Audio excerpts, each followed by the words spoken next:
Phoenix Knights. Now, Yang Chidong was willing to invest 5 million taels of silver to help him build a bank. How could he refuse such a good thing? At that time, Zhu Qiyu had wanted to agree, but she hesitated because of the changes in the war on the grassland. He still wanted to see what would happen. If Yang Chidong was eliminated, then this promise would naturally be useless.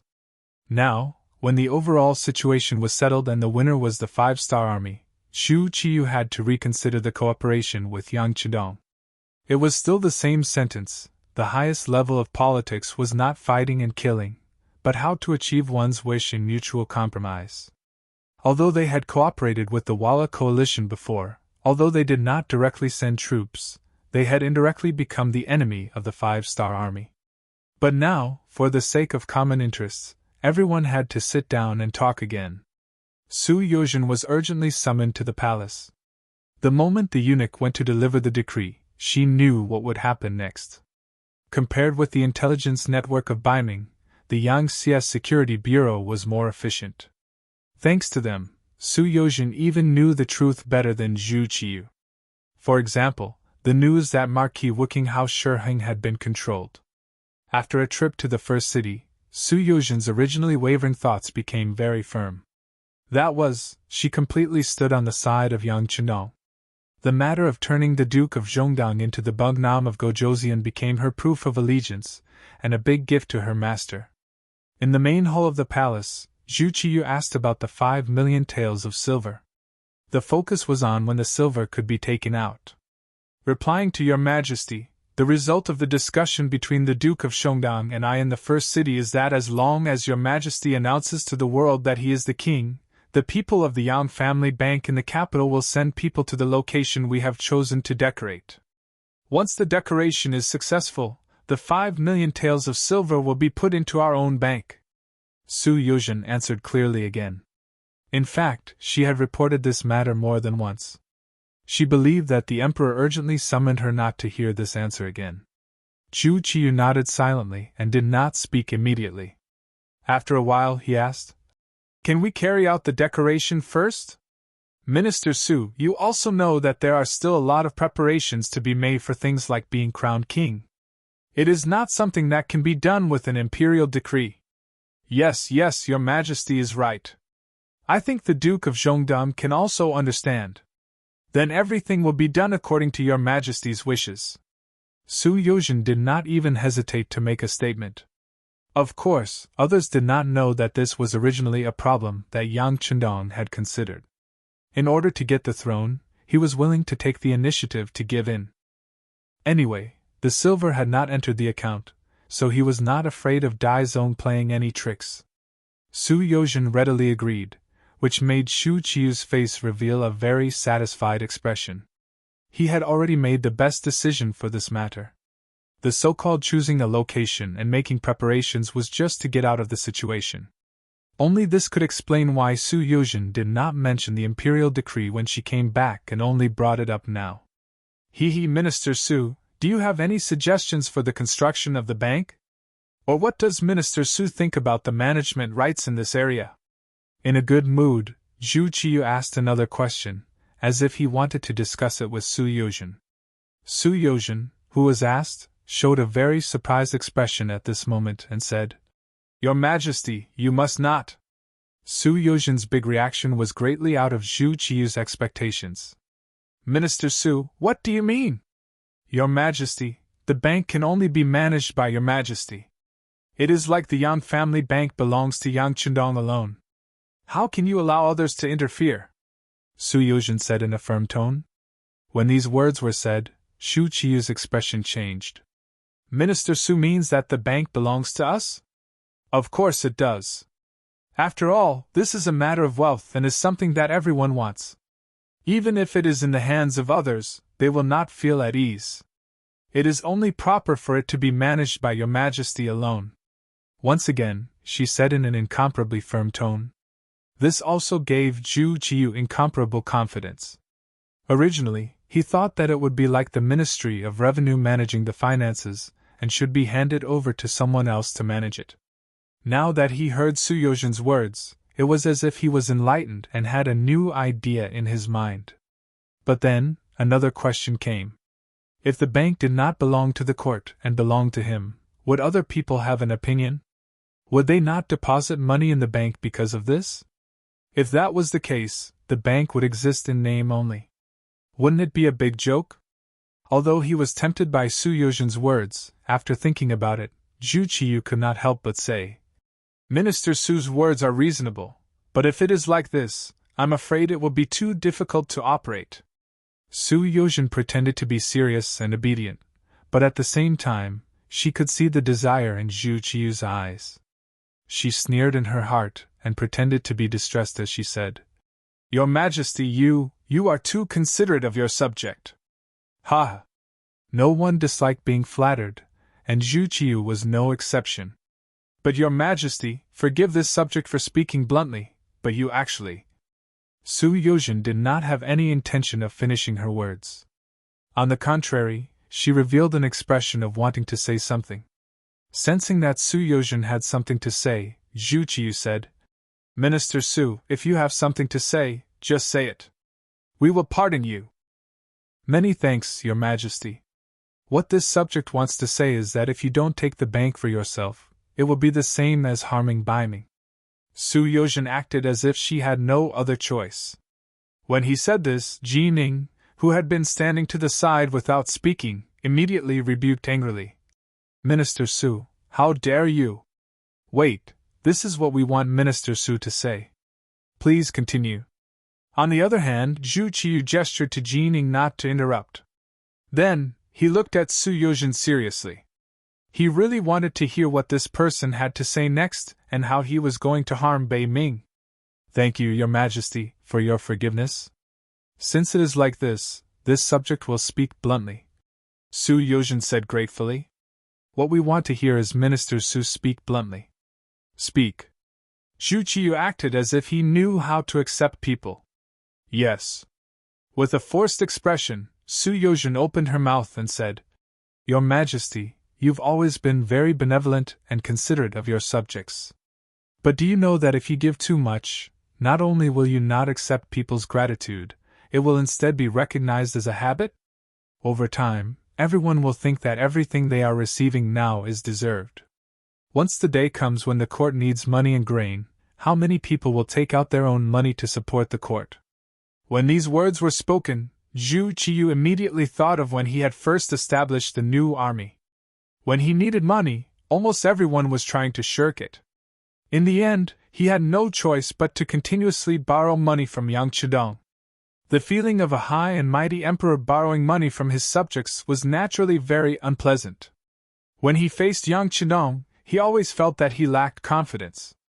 Was it all because he was too good to his subjects? Thinking of this, he asked in confusion, Are there really not many people in the court who are willing to work for us sincerely? Chapter 997. Yes, of course. If there are evil people, there are good people as well. Su Yozhen continued. At the same time, there are those who take everything for granted and those who know how to be grateful. For example, those who believe that everything they have is given to them by Your Majesty, so they will be grateful. For example, the officials who have been promoted by Your Majesty, as well as Jin Gonggong and the others who have the fortune to serve by Your Majesty's side every day. We all know that everything we have was given to us by Your Majesty. To say something disrespectful, if there comes a day when Your Majesty is no longer here, everything we have will also be gone. For this reason, we are willing to give everything to you. No matter what decision you make, we will support you unconditionally and do as you say. Because in a sense, when we help the emperor, we are thinking about our own future.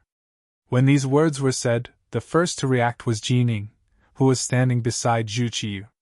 As eunuchs, because of their own limitations, they could only rely on and had to rely on the emperor. As long as they received the emperor's approval, their future paths would be smooth and their work would be smooth. For example, they were a group of parasites that lived on the main body. If they wanted to live comfortably, they needed the main body to be strong enough. It was precisely because she understood these principles that when Su Yozhen said these words, Ning felt the same way and revealed a grateful expression. This was equivalent to Su Yozhen reminding the emperor that he was a trustworthy person. Of course, he had to make friends with a minister who was willing to speak up for him. Zhu Qiyu did not feel the same way as Jining, but she also knew that there was some truth in these words. Just as it was often said in the history books, a new emperor had a new court of officials. Many times, the relationship between the officials and the emperor was a cooperative one. Of course, there were those who cooperated and those who did not. For example, some people were good at creating their own net. No matter what happened above them, they would stand firm and not fall. This kind of person was the scariest and most hateful because they would not truly give their heart to any master. While Zhu Qiyu was still considering the deeper meaning of these words, Jining knew that it was time for her to make her first cut. She knelt down and said, "Emperor, Minister Su's words are from the bottom of his heart. There are indeed many people in the court with weak wills. Those people cannot be trusted." Jining's words completely dispelled the misgivings in Zhu Qiyu's heart. He had thought through everything. When he looked at Su Yozhen, his face was full of emotion. "Official Su is indeed my right-hand man. What you said hit the nail on the head." I don't dare. Su Yozhen repeatedly declined. "Then in Minister Su's opinion, this bank must be in our hands? If that's the case, is there anyone who has money in it?" Zhu Qiyu asked the biggest question in his heart, which was also the thing he was most worried about. It wasn't just Zhu Qiyu. Jining, who was kneeling on the ground, also raised her head to look at Su Yozhen. In his opinion, there were a lot of stubborn people in the imperial court, and there were also a lot of people who only thought about themselves. If the bank was privately owned by the emperor, they would definitely think of ways to cause trouble. Not only would they not deposit money, but they would also probably tell others not to deposit money. If that was the case, wouldn't there be no meaning in having a bank without money? Su Yozhen, who had long been prepared for this, did not change his expression. His voice was still sonorous and powerful. "Emperor, this is not difficult to solve. Just as I said earlier, Your Majesty is always thinking of your officials. But how many officials truly think of Your Majesty? I think that the establishment of this bank can be used as the best way to test the waters." "How do you plan to test it?" Zhu Qiyu asked urgently. "Your Majesty, in this official's humble opinion, in the future, the officials can go to the bank to claim their salaries. In order to support the bank, which is to support Ming, all the officials must hand over 50% of their salaries to the bank each month as deposits. Once the Northern Ming dynasty unified the world, all of the silver that had been deposited could be withdrawn. This way, not only will there be more money in the bank, it will also affect their own interests. This way, they won't have to worry about not doing their best in the future. Not only the officials, but also the merchants in Ming. The bigger the business, the more money they save. It can also be called a deposit. This is to prevent them from doing anything that would harm Ming's interests. Once discovered, the deposits will be confiscated. This way, in order to get back their own money, they must fully cooperate with the emperor. When that time comes, the hearts of the world will be united. What can't they do?" With these generous words, Su Yozhen finally touched on Zhu Qiyu's sore spot. He said, "In this official's opinion, the bank can be named the Zhu family bank. In the future, it will be passed down from generation to generation. At that time, Your Majesty's wise actions will be passed down for generations to come. The Zhu family bank will be passed down for generations to come, and its glory will be passed down for generations to come." Zhu Qiyu silently recited in his heart. Then, he raised his right fist high and slammed it down. He shouted, "Good. Beloved official Su's words are to my liking. It is a good plan for stabilizing the country. Great talent, great talent. Yes, Minister Su is so considerate of Your Majesty. You should be rewarded." To the side, Jining began to add on. He had a feeling that once the emperor approved the establishment of the Zhu family bank, it was very likely that this job would eventually land on his head. In that case, his power would greatly increase. All of this was Su Yozhen's suggestion. In order to return the favor, he had to stand up and say something for the other party. When Jin Ying's praise came out, Zhu Qiyu also felt that it was reasonable. Good, good. Beloved official Su is indeed a good official. Since that is the case, I will immediately decree that beloved official Su will be the Crown Prince's junior tutor, as well as a grand scholar, and the Minister of Justice. This was a second-rank official directly promoted from a second-rank official to a first-rank official. When he had first mentioned these suggestions in the first city, Yang Chendong had predicted that Su Yozhen would be promoted because of this. He had not thought that there would be results so quickly. As expected, he was promoted by a rank. After the great Ming dynasty was divided into North and South, there was no longer a cabinet. The highest civil official was second-rank official. Su Yozhen stood out and became the second-rank official. He immediately knelt down to express his gratitude. Haha, beloved official Su, please rise. The suggestion just now was very good. However, regarding the official's salary, I think the bank should only withhold 30%. They are also working for me, so I have to be considerate of them. Zhu Qiyu said in a very good mood. Your Majesty sympathizes with your officials. This is the good fortune of your officials. Here, I thank your Majesty on behalf of all the officials. Su Yozhen once again knelt on the ground with an appearance of being sincerely convinced. These words made Zhu Qiyu laugh heartily. Soon after, the three of them decided on the matter of the Zhu family's bank.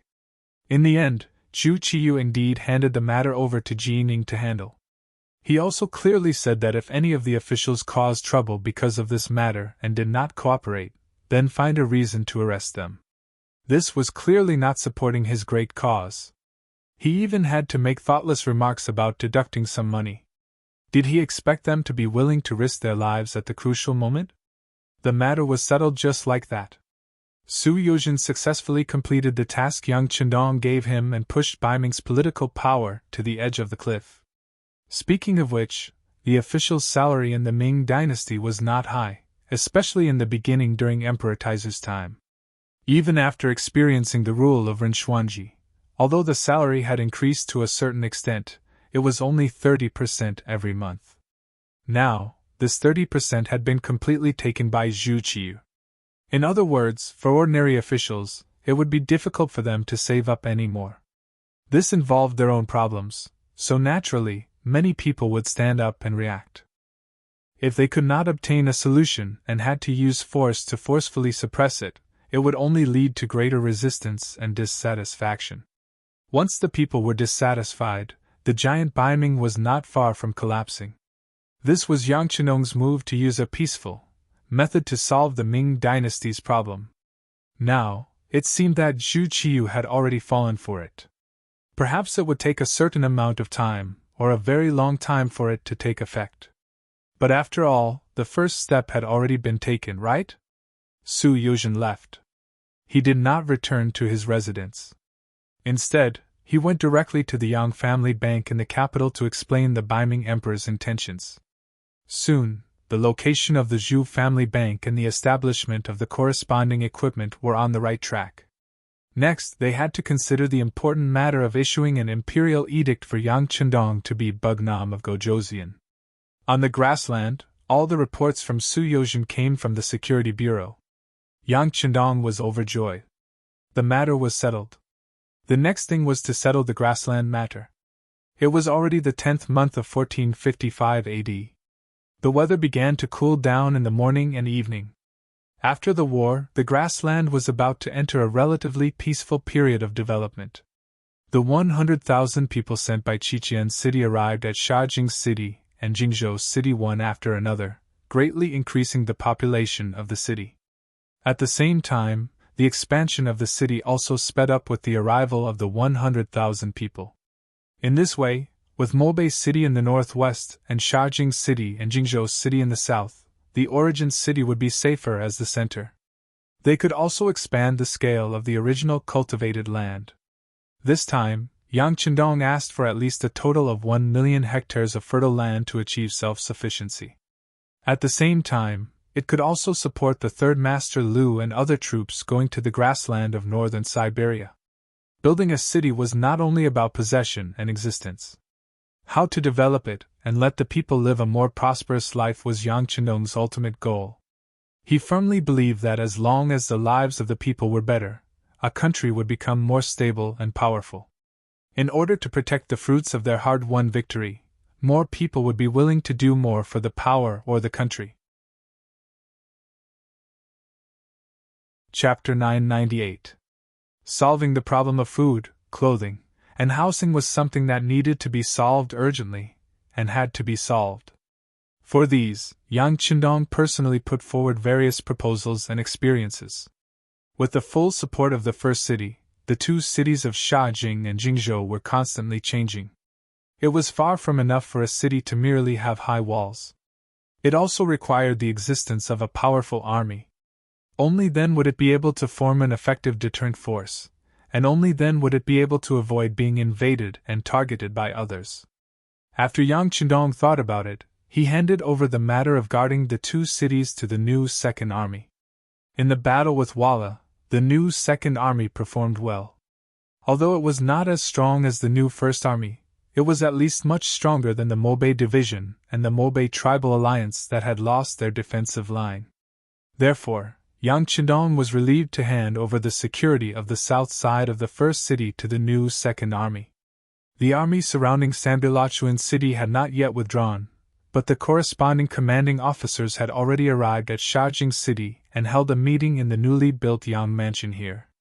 At the meeting, Yang Chendong personally awarded the Major General Gold Star to the commander of the new Second Army, Tian Hu, the commander of the 1st Cavalry Division, which attracted everyone's congratulations and applause. Listening to the congratulatory applause and looking at the field officers who attended the meeting, Yang Chendong reached out his hand to signal everyone to be quiet. Then he encouraged, comforted, and at the same time said in a cheering tone, "Today, Shibi and Tian Hu were promoted to Major General, but there will be more generals in the future. In the future, we will form a new army, the new 4th Army, or even more. As long as you have the strength and ability, then don't be afraid of not having a chance to show off." In the first city defense battle, Yang Chendong saw his own shortcomings.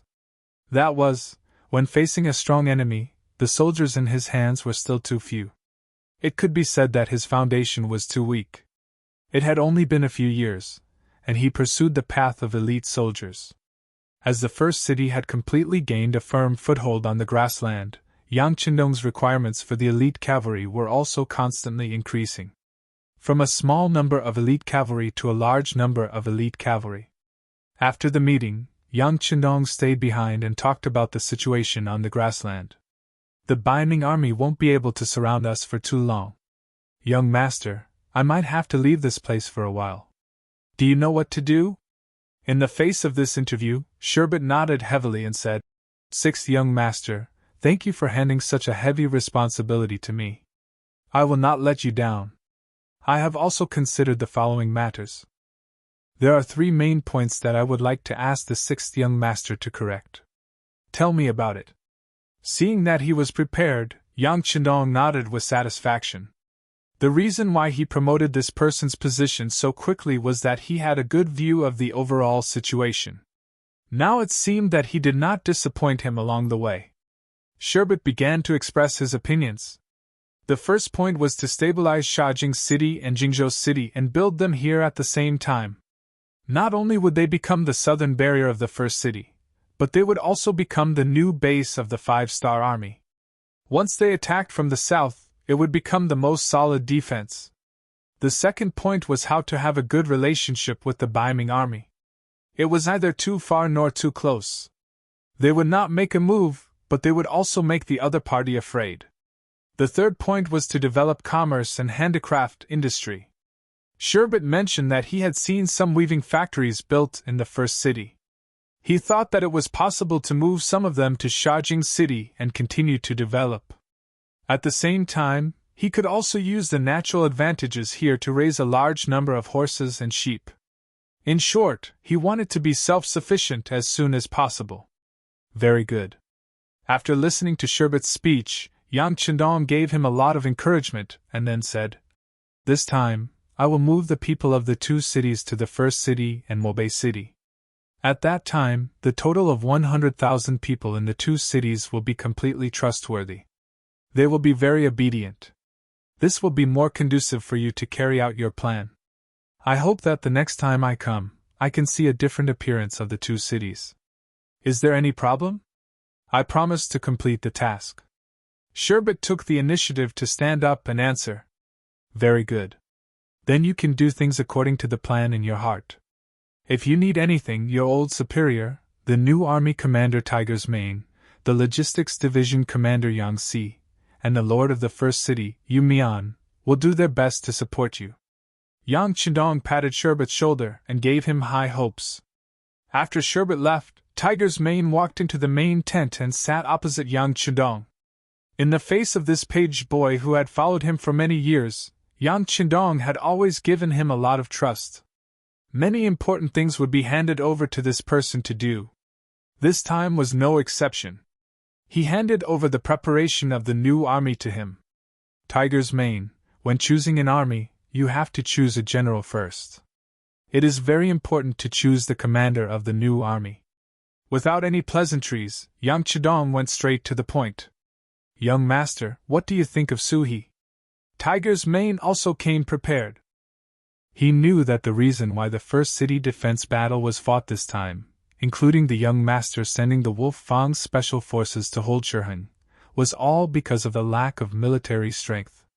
He was also prepared to support the expansion of the army.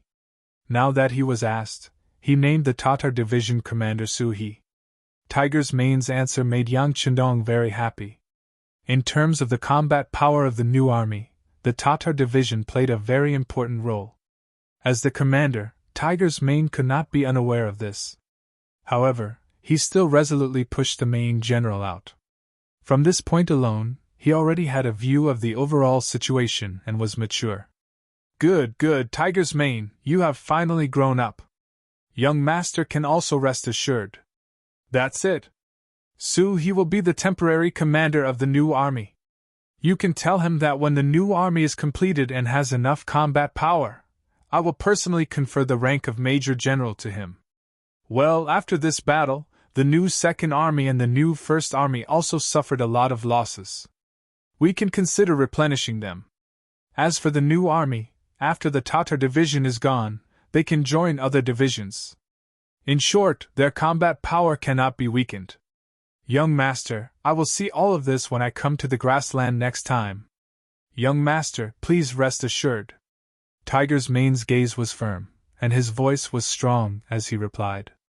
In the battle with the Walla, the 5-star army suffered a lot of losses, especially the cavalry charge under the heavy rain, which increased the difficulty of the charge.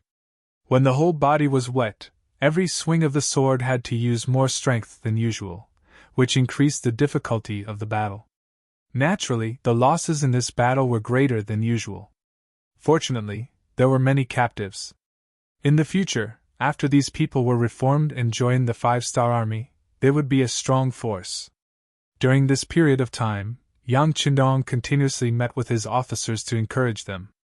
He gave them high positions, but at the same time, he also gave them a lot of pressure. In short, the cavalry had to continue to develop, and he wanted to see these officers perform well. He hoped that in the future, they could become real generals like Shi Bei and Tian Hu. Time passed day by day. The side besieging the city did not move, and the side being besieged also did not move. Everyone seemed to be waiting for something. Half a month later, there was finally news.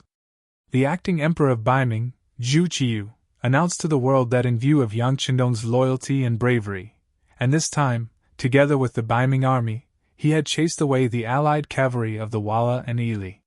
His contributions were great, and he was bestowed with the title of Bugnam of Gojoseon, and his name was announced to the world. When the imperial edict came out, the entire imperial court of Baiming had all kinds of opinions. Some old officials who had retired for many years came out like bamboo shoots after the rain. Some directly wrote a letter, and some joined together to request to see the emperor. In short, there was only one sentence: the Duke of Loyal and Courageous had a heretical heart, and he could not be bestowed with the title of king at will. Not only that, some of the princes of the various regions of the Zhou clan also wrote memorials. The general idea was that the emperor had to be careful when bestowing the title of king with a different surname. They had to prevent the emperor from being deceived by petty people. The Duke of loyal and courageous territory was already very large. If he was given a proper title, how would he be restrained in the future? The memorials in front of Zhu Qiyu quickly piled up like a mountain. The reaction from below was giving him a headache. To the side, Jining saw that the emperor was distressed and suggested that they invite Su Yozhen, the scholar Su, to come and see if he had any countermeasures. Ever since Su Yozhen had said that the establishment of the bank would belong to the emperor alone, and Jining had been given this cushy job, the two of them had quickly warmed up. Now that there was an opportunity, he naturally had to lead the way for his good friend. Su Yozhen, who was now the Crown Prince's junior tutor and scholar, and a first-rank official of the court, quickly arrived at the imperial palace. After saluting, Su Yozhen was asked how to deal with the current situation. Su Yozhen asked with a confident look, "Your Majesty, this subject dares to ask, in these memorials, in addition to objecting to Duke Shongdan's coronation, are there also memorials to impeach this subject? Beloved official, there is no need to pay attention to this. Jin knows what to do." In order to comfort Su Yozhen, Zhu Qiyu purposely put on an expression of complete trust in him, and that there was no need for him to worry. This proved that there was. Su Yozhen understood and immediately said, "Your Majesty, this subject believes that this is a very normal matter. At the end of the day, the root cause of these actions is only one word: jealousy." Jealousy? Zhu Qiyu didn't quite understand. Yes, jealousy. They are jealous that this subject has become the Crown Prince's junior tutor and scholar, so they are impeaching this subject. At the same time, they are jealous that the Duke of loyal and courageous being bestowed the title of king, so they are also impeaching him. Speaking of which, it is just the thoughts of petty people. It is not worth paying attention to. You are the emperor. You are the favored son of the heavens. When something happens, your words carry enormous weight. Why do you need to act according to other people's wishes? In the end, this country is still yours. It is up to the emperor to decide who to promote and who to use. Speaking of which, the country needs money. Why don't we see them jumping out to give their opinions? This kind of person who only knows how to be jealous of others is useless at crucial times. They only know how to argue and use their pen. It is not worth your Majesty paying attention to their opinions. Chapter 999. Su Yozhen had publicly slandered a colleague. If word of this got out, it would be difficult for him to maintain a foothold in the court. However, he still said it. He was certain that neither Zhu Qiyu nor Jining would say it out loud. From a certain perspective, they were already in the same boat. They were bound together for good or ill. These words caused Zhu Qiyu to fall silent. Of course, he knew that some of the court officials were full of self-awareness. If it were a prosperous time, they might have some knowledge of how to govern the country. However, when the country was in danger, it was already good enough that these people didn't cause trouble. These people didn't deserve his attention. However, there were so many memorials here. He couldn't just ignore them. Now, he didn't even dare to go to court. As soon as he went to court, he would be met with the objections of his subordinates. It was a headache. Zhu Qiyu didn't say anything. Su Yozhen's eyes turned and he said again, "Your Majesty, there is a better way to divert everyone's attention. I guarantee that no one will mention this matter in the future." "Oh, I knew that Minister Su would have a way." "Quickly say it." Zhu Qiyu had been waiting for this result. He immediately asked with a face full of joy. "Yes, I believe that it is time to announce the establishment of the Zhu family bank and the matter of the salary being deducted to the world." "What?" Zhu Qiyu's face was filled with shock when he heard this. Then, he shook his head violently and said, "The coronation has already caused so much chaos. If the matter of the bank is also revealed, won't it be even more chaotic?" "It won't." In order to strengthen Zhu Qiyu's heart, Su Yozhen took the initiative to say, "Your Majesty." Instead of doing all that you can to suppress the side effects of the coronation, you shouldn't reveal the matter of the bank. Let's see how they deal with it. When the time comes, Your Majesty will use all your power as the Son of Heaven to suppress it. Everything will be fine. Su Yozhen's intention was quite obvious. Since there was going to be chaos, it was better to release all the things that were going to be chaotic. In this way, the first chaos would still be chaos, and the second chaos would still be chaos. It was better than solving things one by one. Your Majesty, Lord Su's words are reasonable. Ji Ning saw an opportunity and spoke up to encourage him. This was actually what he wanted to say. Ji Ning naturally did not care about the chaos caused by Yang Qindong's coronation. If it was possible, he would have opposed being crowned king. However, if he did not give the throne, the 5 million taels of silver would be in his hands. Helpless, he could only take a step back. Now that the matter was in chaos, it was unknown how long it would take for the bank to be built. How could he reap any benefits from it? In short, Jin Ying's idea was that the earlier the bank was established, the earlier he could make money. As for whether it was chaotic or not, what did that have to do with him? After Ji Ning added, Su Yozhen spoke for the third time. Your Majesty, the matter of the bank is related to the foundation of the country. The earlier it is established, the earlier we can make money. We can also solve my Biming problem earlier. Your Majesty, this subject wants to see the day when the Northern, Southern, and Great Ming are united. This subject sincerely hopes that this day will come soon. As he spoke, Su Yozhen knelt on the ground with a thump. His eyes seemed to be filled with tears. At this moment, he perfectly portrayed the side of a loyal subject. Just now, Zhu Qiyu was already somewhat moved. Now that he heard about unifying the Great Ming as soon as possible, the blood in his heart was instantly stirred. How could he care so much? He immediately said, Beloved official Su's heart is comforted. Since this is the case, Ji Ning, has the matter of the bank been prepared? Your Majesty, it has been prepared. We only need to wait for the silver to arrive before we can open for business. Your Majesty, this subject will go to the Yang family bank after leaving the palace and personally escort the 5 million taels of silver to the Zhu family bank. Oh right, Eunuch Jean, I will need you to send the embroidered uniform guards along the way.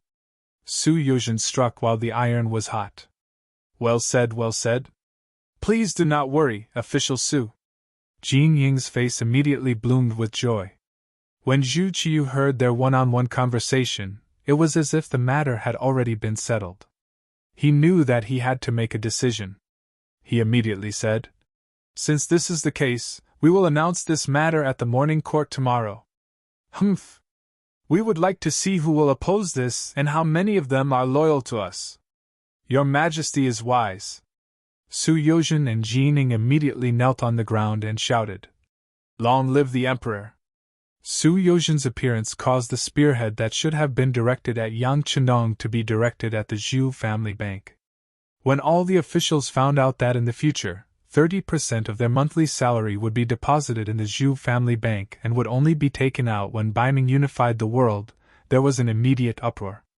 Yang Qindong was conferred the title of Wu Nenwang, and most of them were jealous of him. But they couldn't rule out the possibility that some of the officials were worried that Yang Qindong's influence would grow too big, and would eventually destroy the Great Ming's rivers and mountains. Then, where would they go? Only then did they submit memorials to the emperor one by one. It was as if they didn't do this, they wouldn't be able to show that they were loyal officials. However, the Zhu family bank was directly related to their interests. This time, there was no need for others to remind them. Who knew how many people took the initiative to submit memorials to the emperor, directly pointing out the various undesirable aspects of the Zhu family bank. Moreover, the establishment of the Zhu family bank also involved merchant groups. In the future, when doing business, they would need to place a deposit. Moreover, the larger the business, the higher the deposit would be. This poked at these people's sore spot. They quickly took action. It was said that officials and merchants were inseparable. It was the same regardless of era. Under the instigation of these merchants, even more officials stood up and bitterly pointed out the various faults of the Zhu family bank. Ming's court thus became a pot of porridge. It was likely that it would take several months for the situation to settle down. In contrast, the situation in the grasslands became much more harmonious. When the imperial edict of the Duke of Loyalty being promoted to Bugnam of Gojoseon arrived, Tai Hu and the others left Shi Heng's main tent with smiles on their faces. "Marquis, do you want us to chase after them and take them down?" Shi Heng was finally safe. The personal guards beside him also jumped out to show their loyalty. "Take what? They've already left. Besides, their master is now Bugnam of Gojoseon. How could it be so easy to provoke him?" Shi Heng shook his head. Then, he thought of something important and said, "Quick, send someone to Sanbuchuan to take a look. See if the 5-star army has already retreated."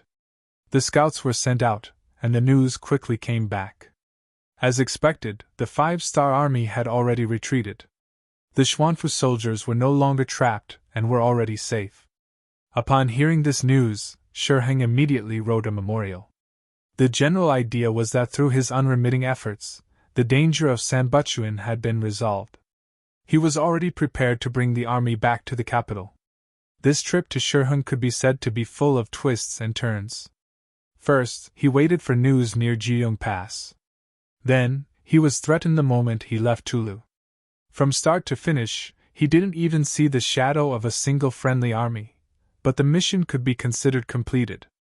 Of the 200,000 soldiers, only 100 red coat cannons had been damaged and blown up. There were almost no casualties. They could be considered to have returned without a hitch.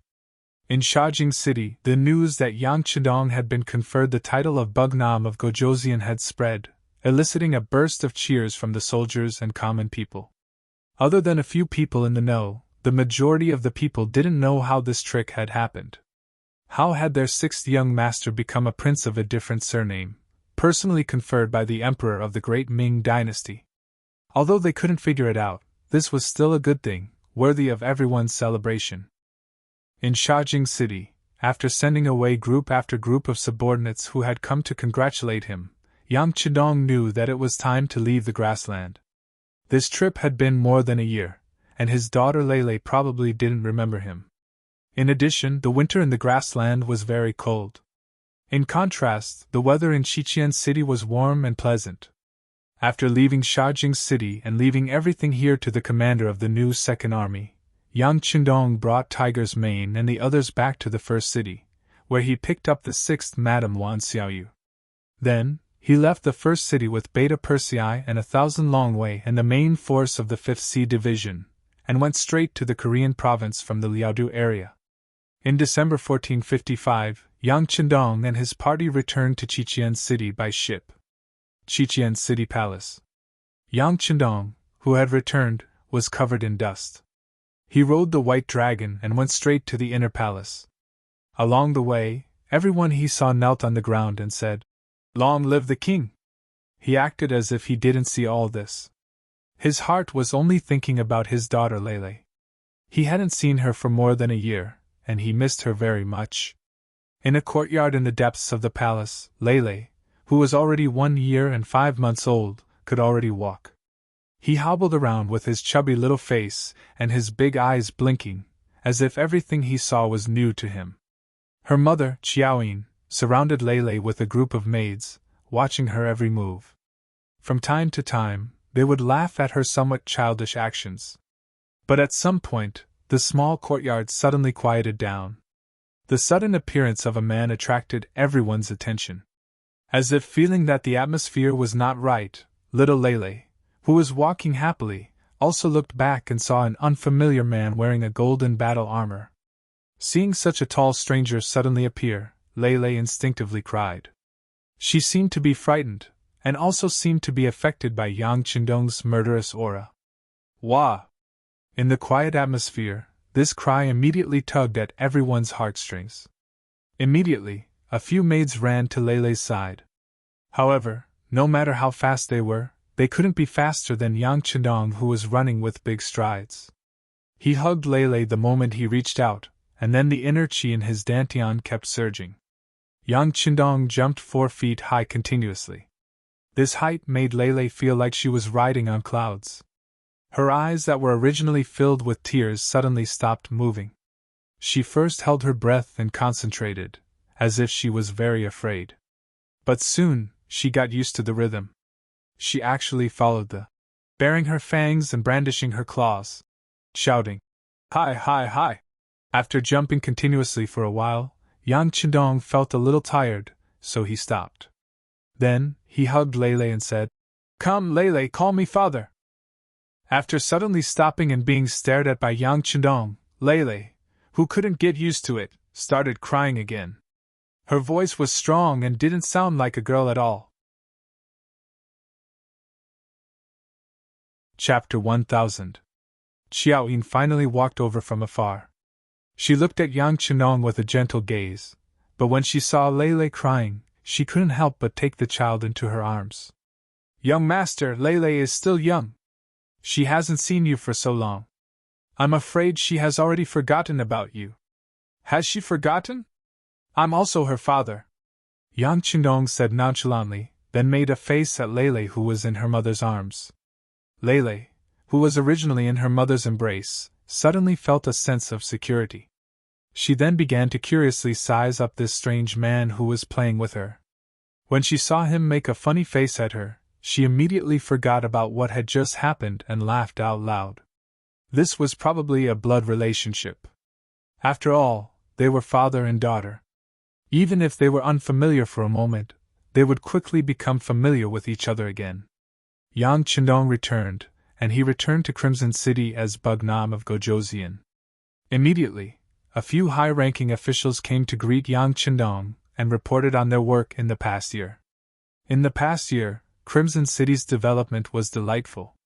In particular, the first batch of Crimson City Academy students had graduated from the 6-year program. Most of them were talented and intelligent adults. They also had a certain degree of cultural background, so they learned things relatively quickly.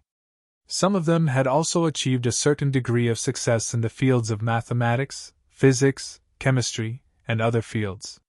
For example, the success of the 95 style was closely related to the participation of some students. Following the graduation of the first batch of 100 students, various units and departments were scrambling to recruit them as if they were looking forward to the stars and the moon. These were all Yang Xie's new students. They could be considered as one of Yang Qindong's disciples. They had a lot of knowledge that was different from this era. Once they were recruited into their departments, the benefits were far beyond imagination. Not only did the first batch of students graduate from the 6-year program, but there were also 600,000 ordinary people who learned some Chinese characters.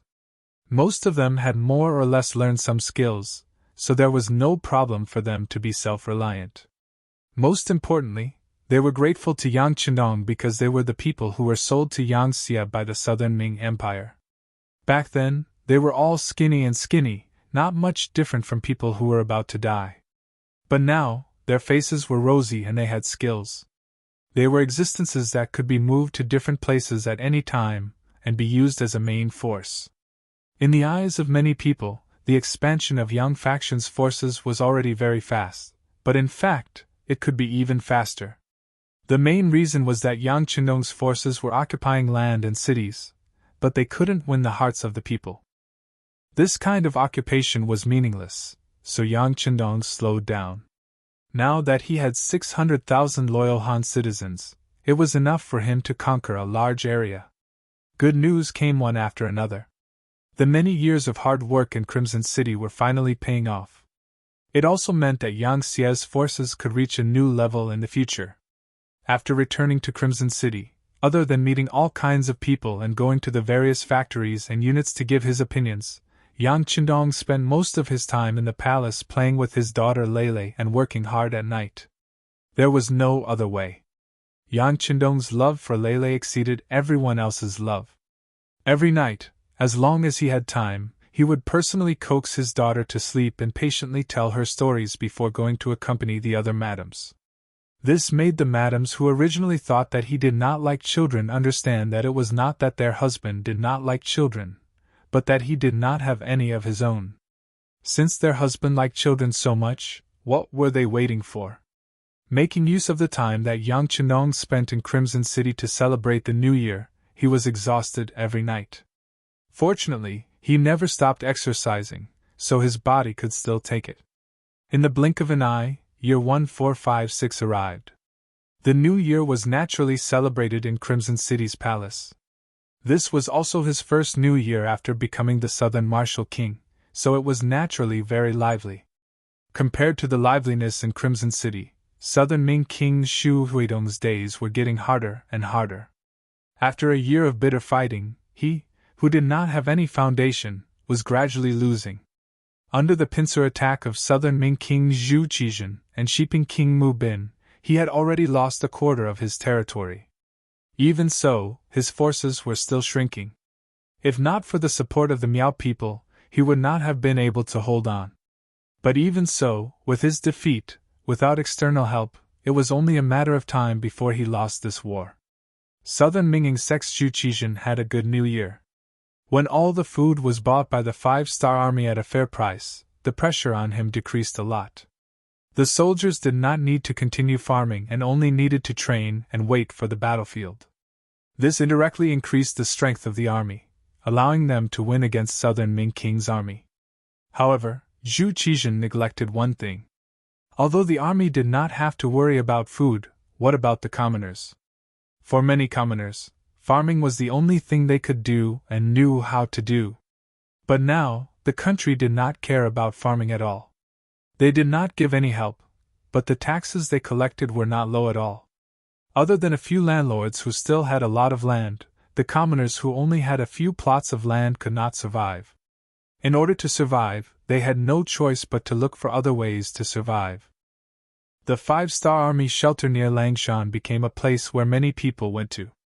The Langshan shelter was specially built by Yang Chenong to take in the Han people who had no home to return to and had nowhere to live. There was enough food and carriages there. As long as the Han people escaped there, they would be able to eat their fill and wear warm clothes. At the same time, the 5-star army soldiers stationed there would ensure their safety. It was also said that after coming here, they would be quickly taken away. As long as they performed well, they would be given a large plot of land and live a rich life. As more and more Han people appeared in Crimson City and even secretly entered the Southern Ming Kingdom, their influence grew. In just a year, the number of citizens in the Southern Ming Kingdom had decreased by more than 1 million. However, because the Southern Ming Kingdom had tens of millions of people and most of the people who escaped were the lowest class people who had nowhere to go, it did not attract much attention. Increase our efforts and send people to send large amounts of food to the shelter. In short, as long as there is still a breath left, we must save all the Han people and give them a new life. In the Crimson City Lord's mansion, Yang Chendong and Yu Qian sat opposite each other. When they talked about the Southern Ming Kingdom, King Nanwu spoke with an unquestionable tone. Regarding Yang Chendong's compassion and love for the people, Yu Qian naturally agreed. However, when he thought about the voices of opposition, he could not help but say, "King Nanwu, if we do this, we will have to pay a lot more money and food. Some people say that it is not worth it to exchange for some illiterate people." Bullshit. Yang Chendong directly refuted this statement. The people being illiterate is not their choice. It is the system and environment. How many of the Crimson City people were literate in the past? Since they can learn, why can't others learn? City Lord Yu, if anyone says such words in the future, tell them to talk to me directly. I want to see how many heads they have. Yang Chendong rarely spoke in a reprimanding tone. It could be seen that the position of the Han people in his heart was very high. Such a decision made Yu Qian very happy. He was originally an exception in the great Ming dynasty's officialdom. He was also a person who spoke for the people. Now, there was someone who not only had the same thoughts as him, but also had the qualifications to keep his word. How could he not be happy? However, at the same time, he had a kind of concern. What was the point of having so many Han people? The entire Crimson City, and even the entire Ryukyu Island, had been developed in the past few years. If there were more people, there would really be no land to plant. But now of Gojoseon, based on the current situation of Ryukyu Island, there is no need for too many people. Even if some factories still need people, the number needed is limited. The arrival of these people will only increase our burden. As he spoke of the worries in his heart, Yu Qian stared at Yang Chendong. He wanted to see his trump card. This would be a great comfort for him when he did things in the future. To others, Yang Chendong only expressed goodwill towards the Han people, but did not completely expose his ambitions. However, to Yu Qian, a person who was truly loyal to the Han, Yang Chendong did not have any intention of hiding. Firstly, he knew that Yu Qian was tight-lipped. Secondly, his own ideals did not conflict with Yu Qian's, so he would be supported. Thirdly, as the city lord of Crimson City, in fact, Yan Xia was the highest official in charge of the place. He also needed to know his own thoughts. Thus, in front of outsiders, Yang Chendong expressed his own ideals for the first time. City Lord Yu, Crimson City does not need so many Han people, but other places do. For true Han people, we will only think that there are too few, not too many. But Nam of Gojoseon's meaning is. Yu Qian seemed to understand, but it also seemed like he did not completely understand. The meaning is very simple. Our Yang Xia's territory will not be limited to what is in front of you. You can see the land around Great Ming, but there are many places that you cannot see. For example, the Western world where Portugal and Spain are located will be like Laos in the future, becoming our territory. Speaking of this, Yang Chendong's eyes were filled with a trace of hope and passion. As the city lord of Crimson City, developing businesses was also within his jurisdiction.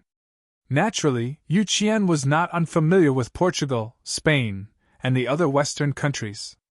From what he knew, that place was also very vast. It was just that it was too far away, and he had to cross the sea, so he did not pay too much attention to it. What he did not expect was that Yang Chendong had actually set his sights on that place. Just how ambitious was that? For a moment, Yu Qian was truly shocked. Chapter 1001. As far as he knew, the strongest force in history was the Mongol cavalry led by Genghis Khan. Not only did they occupy most of the areas around the Central Plains, they even went as far as Eastern Europe, which was the present-day Austria, Hungary, Vienna, and the vicinity of the Danube. That was already so shocking that even now, many places were still ruled by their descendants and remnant forces. But now, Yang Chendong's reason seemed to be even more far-sighted. He actually wanted to attack across the sea. Wasn't this the rhythm of conquering the entire world? Yu Qian did not know that the Bugnam of Gojoseon in his eyes was from the future. He had seen too many scenes of Han people being discriminated against, and seen too much injustice. He had even seen countless provocations, but what he could do back then was limited. Now that he finally had the chance to change everything, no matter how hard he worked, it was all worth it. He wanted to see the moment when the Han people stood at the peak of the world. He wanted the blood of the Han people to always be the noblest and purest. He wanted to see that no matter where, the Han people represented the most powerful and inviolable, there was no blasphemy. For this dream, he was willing to give up everything, including his life. Yang Chendong's showdown made Yu Qian admire him, and at the same time, he also gained more confidence. But Nam of Gojoseon, don't worry. This old subject knows what to do. In the future, I will accept as many Han people as there are. If there is any pressure, this old subject will bear it. If I can't bear it, I will ask for help from Bugnam of Gojoseon. Good. If there is someone who goes overboard, City Lord, you can do whatever you want. Even if the sky falls, this prince will hold it up for you. Yang Chendong smiled. With Yu Qian's support, the number of Han people in his hands would definitely increase. This would play a very positive role in his future plans. After leaving the city lord's manor, Yang Chendong set up a few important factories under the protection of Longwei. The reason why Yang Xia could develop so smoothly was because of these factories. Furthermore, because they produced countless products that surpassed this era, it allowed the 5-star army to have more money. With a sufficient financial foundation, they could do more things that they wanted to do, Every time he returned to Crimson City, as long as he had time, Yang Chindong would visit these factories to encourage everyone and also to help them solve some problems. He might not understand all the professional things, but after all, he had the experience of the later generations. He was the clearest about which path he should take and which direction he should choose. After Yu Qian and Yang Chindong finished their discussion, he waved his brush and took out 1,000,000 taels of silver from the treasury to invest in the Langshan shelter at the border of southern Ming and southern Ming. It must be said that in these past few years, there were many different types of products in Crimson City, and they were all extremely novel. The moment they left the island, they would become popular goods and brought about great profits. It was also because of this that he was quite satisfied with his position as city lord. At the very least, he did not need to worry about money and was incomparably bold when doing things. After receiving the silver, Yu Qian felt that he had not done enough. Thus, he got someone to arrange for him to go to the Han people's preparation camp to take a look. He wanted to understand the situation there and solve the practical problems while also encouraging the Han people. Following Yang Chindong's words, these people would be scattered all over the world as seeds in the future. Now that they were fortunate enough to stay in Crimson City, he wanted to give them warmth and let them feel his care and concern. The Han People Preparation Camp referred to the Han people who came from other places temporarily. No matter what their living conditions were like before, they were treated equally here. At the same time, they had to learn all kinds of skills. For example, the men could learn farming, blacksmithing, fishing, or work in factories. The women could learn weaving, embroidery, or work in factories, and so on. In short, the first person had to learn at least 1 or 2 skills to prepare for a better life outside. Other than that, learning culture was also essential. If anyone performed exceptionally well, they might be able to stay in Crimson City forever. In the end, it was up to everyone to decide. In short, this was a preparation camp. People came from all over, and after recharging, they were arranged to go in all directions. Because people came and went frequently, the Han People Preparation Camp was not only under the jurisdiction of the Ministry of Civil Affairs. At the same time, the Ministry of Public Security also had people stationed here 24 hours a day to prevent unpleasant things from happening. At the same time, it was also to supervise everyone and act as a deterrent. When Yu Qian arrived at the preparation camp, he saw many public security personnel patrolling nearby. As it was close to evening, many people who went out to work had returned, making the place very lively. Although it was called a preparation camp, it was not a simple tent. Instead, it was a proper 2-bedroom or 3-bedroom house built with red bricks and gray tiles. The only difference was that the owner of the place changed frequently. Yu Qian came in plain clothes, which was his usual style. He did not like to be ostentatious wherever he went. Most of the time, he came quietly and left quietly. Some problems were quickly solved. This time was the same. When Yu Qian came, he only brought an assistant and 2 guards arranged by Yang Chindong. They were all from Linfeng. Arriving early was better than arriving at the right time. When Yu Qian arrived, everyone had finished their work and was having dinner. He took the citizen's identification card from the governor's mansion and arrived at the place without attracting any attention. He saw a family of 5 squatting outside the door and eating dinner. This was a very ordinary family of 5. The parents brought 3 children, 2 boys and 1 girl. Among them, the eldest son was already over 15 years old. He was in the middle of puberty, which was also the time when the people said that the half-grown boy was eating his father dry. When Yu Qian walked to the door of the courtyard, he saw the 15-year-old boy eating all the rice in his bowl. He then turned to the older woman and said, "Mom, I'm still hungry. I still want to eat." "Okay, I can't finish it. Here, take it." As a mother, she would always dote on her son.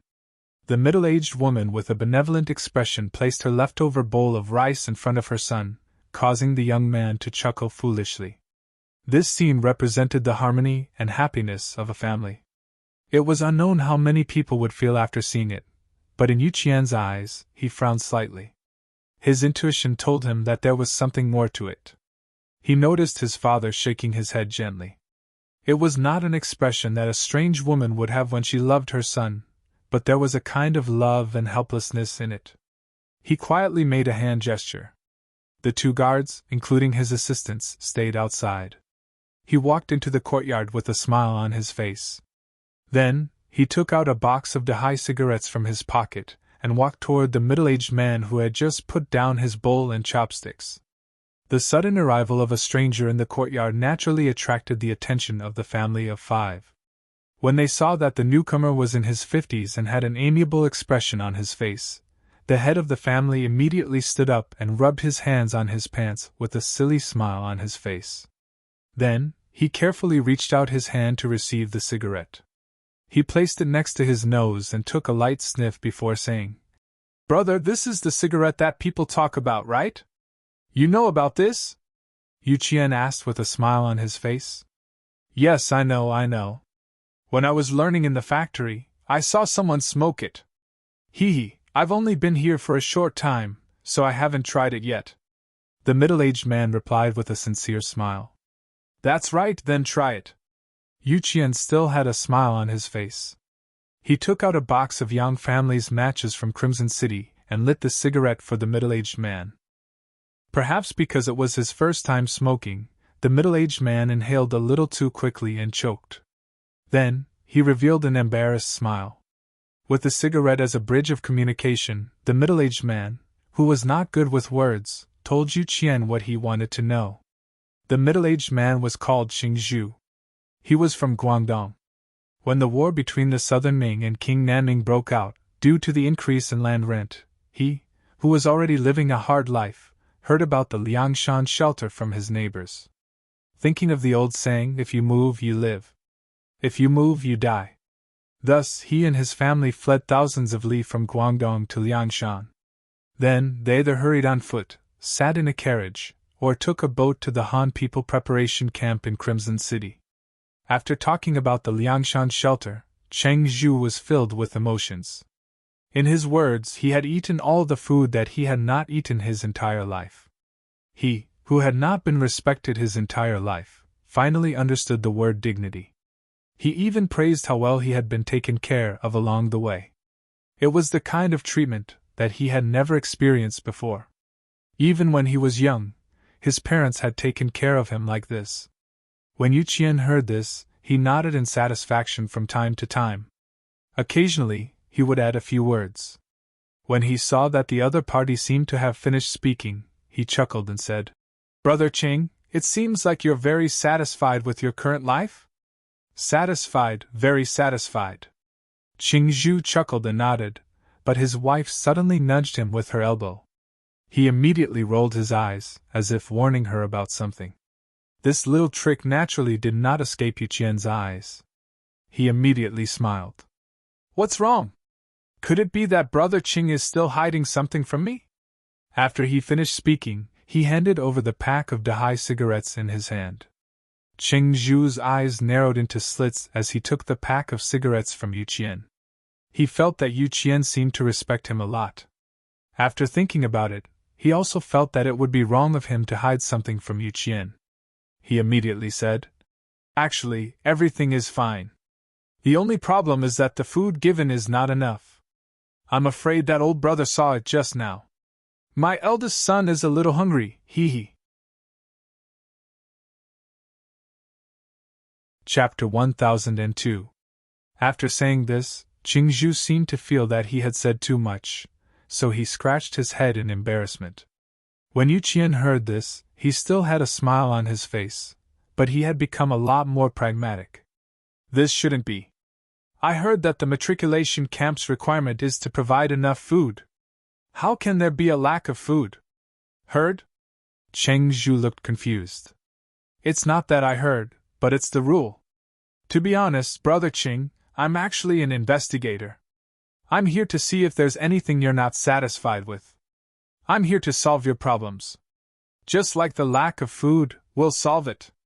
Yu Qian knew that he had to give him some solid information, so he spoke as if he was an officer. "That's what I said. Brother, your bearing is different from us commoners." Qing Zhu had an, as expected, expression.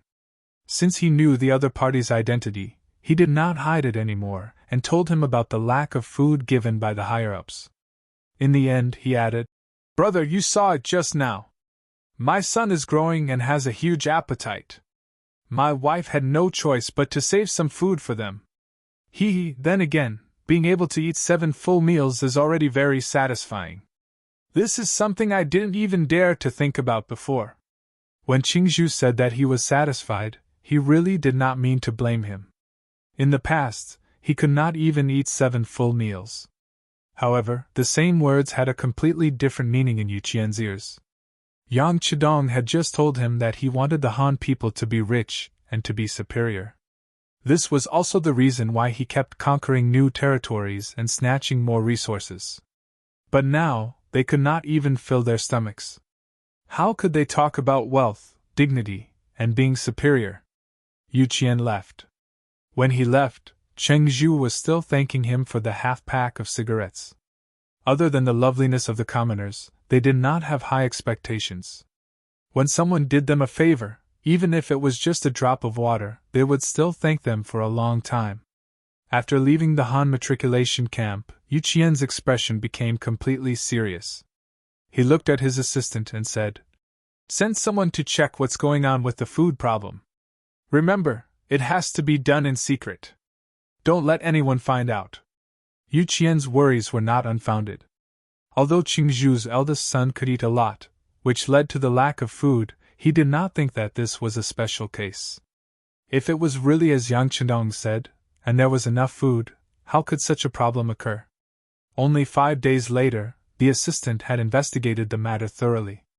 The city lord's mansion had elite manpower and many information channels. When they had any requests, the Security Bureau and the CIA could mobilize some of them. The city lord's assistant personally came forward and investigated the matter in just 5 days. Then, the report was placed on Yu Qian's desk. When he finished reading it carefully, he immediately slammed the table and cursed. According to the report, the Han preparatory camp did indeed have a problem of illegally withholding food. However, because the amount was not much, only 20% was deducted per person. In addition, the Han people who had just arrived were more honest. Even if some of them did not have enough to eat, they would not tell others. This problem had never been exposed, and no one questioned it. The report also said that the person in charge of this matter was the Vice Minister of Civil Affairs, Yan Xiu, and the Vice Minister of Public Security, Wanan. They had planted a lot of spies in the camp. Once they found out that someone had come to investigate, they would immediately come up with a plan to deal with it. With their men around, it was difficult for the people to even have a chance to speak. This time, if Yu Qian had not used an ordinary person's ID of the preparatory camp and not the special pass issued by the city lord's mansion, he would have attracted the attention of others as soon as he appeared. Then, they would not have been able to find out anything. How long ago was that? Yu Qian sat on the chair, panting heavily. He looked like he was very angry. "My lord, it has only been 2 months. The assistant was afraid of being implicated, so he carefully replied. Hearing that it had only been 2 months, Yu Qian breathed a sigh of relief. Fortunately, this proved that the Han people who had left the matriculation camp before had not been exploited like this. Otherwise, once those people had left and been assigned to different areas, it would have been difficult to make up for it. However, even if it had only been 2 months, Yu Qian could not tolerate the existence of this matter. Although it involved the 2 vice ministers, he still had no intention of backing down or lifting a finger. Since Yang Qindong trusted him so much and gave him the authority of Resin City, he must take his salary and do a good job. Otherwise, he would feel sorry for himself. How about this? Send this document to Bugnam of Gojoseon in the palace. At the same time, report to Bugnam of Gojoseon that I'm going to deal with the 2 vice ministers. Reporting to Bugnam of Gojoseon instead of reporting to Yu Qian for approval meant that Yu Qian had made a decision to deal with the 2 senior cadres properly instead of just reporting the conflict to Bugnam of Gojoseon. Yu Qian was holding back his anger and wanted to properly deal with these 2 vice chiefs. Although these 2 were promoted to their current positions, and he had also raised his hand to agree. This did not prevent him from punishing these people for their crimes. Since there was a problem, he had to deal with it. Only in this way could he clean up the mess. Otherwise, if a cadre made a mistake, he would not be able to intimidate others. He had already decided to denounce the cadre and was even prepared to remove him from his post and investigate him. However, what Yu Qian did not expect was that just 3 days later there was a sudden movement in the palace. A large number of Long Wei were sent out. They bypassed the Ministry of Supervision, the Ministry of Anti-Corruption, and even arrested Vice Minister Yan Xiu of the Ministry of Civil Affairs and Vice Minister Wanan of the Ministry of Public Security. Not only that, the head of the Ministry of Civil Affairs, Minister Zhou Hua, was also taken away from his office that afternoon. It was said that Minister Zhou was being wronged when he was taken away. When Yu Qian sent people to investigate, they did not find any problems with Zhou Hua. Yu Qian was very satisfied with this person who was recommended by him. However, he did not understand why this person was implicated. Could it be the responsibility of a leader? But if that was the case, why was Minister Long Tainan of the Ministry of Public Security not arrested? Within a day, a minister and 2 vice ministers were taken away from their offices. It was even done by Long Wei. This inevitably caused a lot of discussion among the subordinates. Many of the leaders were anxious and felt that they were in danger. Fortunately, Yang Qindong's actions were always clean and efficient. On the 2nd day of the incident, the Lord of Chisun City Yu Qian, the Minister of Supervision, Xin Yu, the Minister of Anti-Corruption, Wu Qian, the Minister of Public Security, Long Tainan, and the Vice Minister of Logistics, Yin Qingbao, were called to the palace. This was obviously to give an explanation for the arrest of Zhou Hua and the other 2. These high-ranking officials all rushed to the palace nervously. Everyone was extremely nervous. For example, the lord of the city, Yu Qian, was recommended by Minister Zhou Hua. He was guilty of using people inappropriately. Xin Yu and Wu Qian were the 2 leaders in charge of the cadre issue. Naturally, they were guilty of incompetence. Minister Long Tainan was the direct leader of Wanan. But the last one was Yin Qingbao. He was only the vice minister of logistics, and was only responsible for distributing food. He only had a working relationship with Yan Xiu and the others. Could it be that he also made a mistake? For a moment, everyone looked at Yin Qingbao with a strange look. Even he himself was at a loss. He was very sure that he was not involved in this matter. He had no personal relationship with Yan Xiu and the others except for his work relationship. He really couldn't understand why the 6th young master called him here. With his rank, it seemed that it was not enough.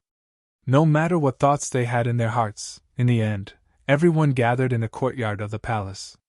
Long Wei's figure was everywhere in the vicinity. It was heavily guarded. In the courtyard, only Yang Chidong was sitting on a chair. Beside him stood the inseparable servant Beta Persei. As soon as everyone came in, they saw that there were only 2 empty chairs beside Yang Chidong. For a moment, everyone was silent. The atmosphere was so tense that they didn't say anything other than calling him the 6th young master. Among everyone, only Yu Qian was still stubbornly calling Yang Chindong Bugnam of Gojozian. Perhaps this was his insistence. He insisted on using the official title of the Great Ming Dynasty Yang Chinong to show that he still had feelings for the Great Ming Dynasty. Although his heart had long been on Yang Xie's side, he had no intention of changing the title. Yang Chinong also had no intention of correcting this statement. After seeing Yu Qian, he politely stood up and pointed to the chair beside him. "Castellan Yu, please take a seat here." "Thank you, Bugnam of Gojozian, for giving me a seat." Yu Qian didn't stand on ceremony. He liked to be straightforward. If it was something that belonged to him, he wouldn't refuse. After Yu Qian sat down, Yang Chinong looked at the remaining people. Then, his gaze fell on Yin Qingbao. "Come, Vice Minister Yin, come and sit down too." He didn't expect Yang Chinong to call out his name. In this environment where he was the lowest in terms of age, seniority, and position, Yin Qingbao was a little overwhelmed. He just instinctively shook his head. Beta Persei, who was at the side, had already understood.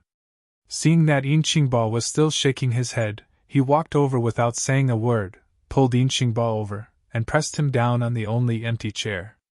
Qingba felt like he was sitting on pins and needles. He tried to get up several times, but Beta Persei's arm was so strong that he couldn't move at all. Until Beta Persei saw that he was still struggling, he whispered in his ear, "The sixth young master asked you to sit, so you sit. This is an order." Hearing the word order, Qingba finally calmed down. Speaking of which, a vice minister of logistics in the Castellan mansion also had a lot of power. In particular, logistics had always been the place with the most benefits. Because of this, many people begged him. Qingba had also seen some of the world. If it weren't for the fact that the people who came today were too high-ranking, he wouldn't have become so nervous. Chapter 1003. Yu Qian and Qingba sat down, and the scene quickly became quiet. Yang Chidong, who was sitting in the center position, finally spoke. "Today, I called everyone here to give you an explanation regarding Yan Xiao and the other two. At the same time, I also want everyone to give this king an explanation." Finally, they were talking about serious matters. The small courtyard was silent.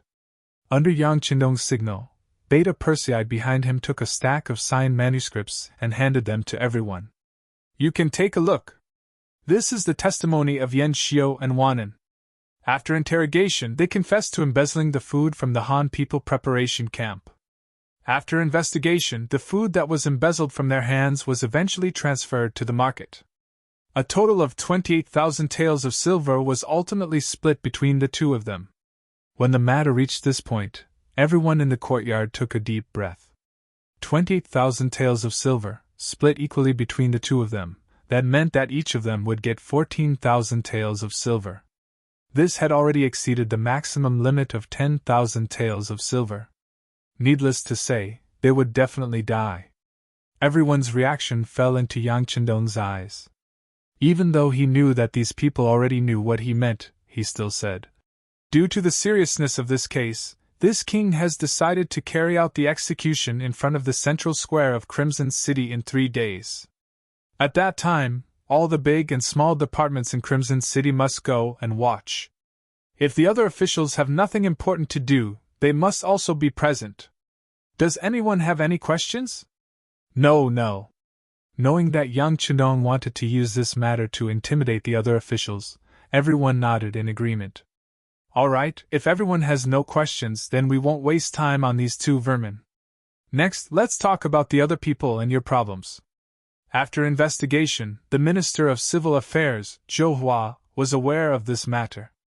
Although he adhered to his principles and did not wallow in the mire with Yan Xiao and the others, he clearly knew about it and did not stand up to stop it for the sake of the so-called harmony between colleagues. This is the crime of inaction. This was the first time that everyone had heard about the crime of inaction. For a moment, everyone was puzzled. Yang Qindong quickly gave them an answer. In this prince's opinion, there are only 3 types of officials. The first type is a problematic official. They either abuse their power for personal gain or take bribes. Such an official is called a bad official. The second type is someone who sets an example for others and works diligently. Such a person can be called a good official. But at the same time, there is also the third type, which is a monk ringing the bell every day and muddling through life. Adhering to the idea that things do not concern them, they will not stop or participate in anything wrong. They only want to live a stable life. These are the officials of inaction. When they have a problem, this prince calls it the crime of inaction. Zhou Hua was such a leader. He had noticed some disgraceful actions of his deputy Yan Xiao, but he didn't stop it. He didn't point it out, and he didn't report it either. He just let the situation continue to develop. What was the difference between such a person and an accomplice? Receiving such a high salary and enjoying the halo of being respected by others, but not doing what he should be doing was also a sin. So this prince has personally chosen 50 mu of good farmland outside Xiqian City for him. In the future, he can obediently go and farm. There is no need to consider other people's feelings. If he grows well, he will have more. If he doesn't grow well, he will have less if he is lazy. This prince feels that this is very suitable for him. A crime of inaction had actually turned a high-ranking official back into a commoner. This kind of punishment couldn't be said to be light. For a moment, Yu Qian and the others' faces were flushed with shame. But at the same time, they had a deeper understanding of Yang Chendong's attitude towards officials. That was, since you were in this position, you had to do the work that this position should do. If you wanted to be lazy, or even want to do nothing to muddle through, it was clearly impossible. Zhou Hua's matter was thus settled. Following that, Yang Chendong criticized Xin Yu, Wu Qian, and Long Tainan. The first two were in charge of the self-discipline of officials, but they didn't notice the corrupt official in front of them. This was a dereliction of duty and negligence. For this, they were fined 2 months of salary.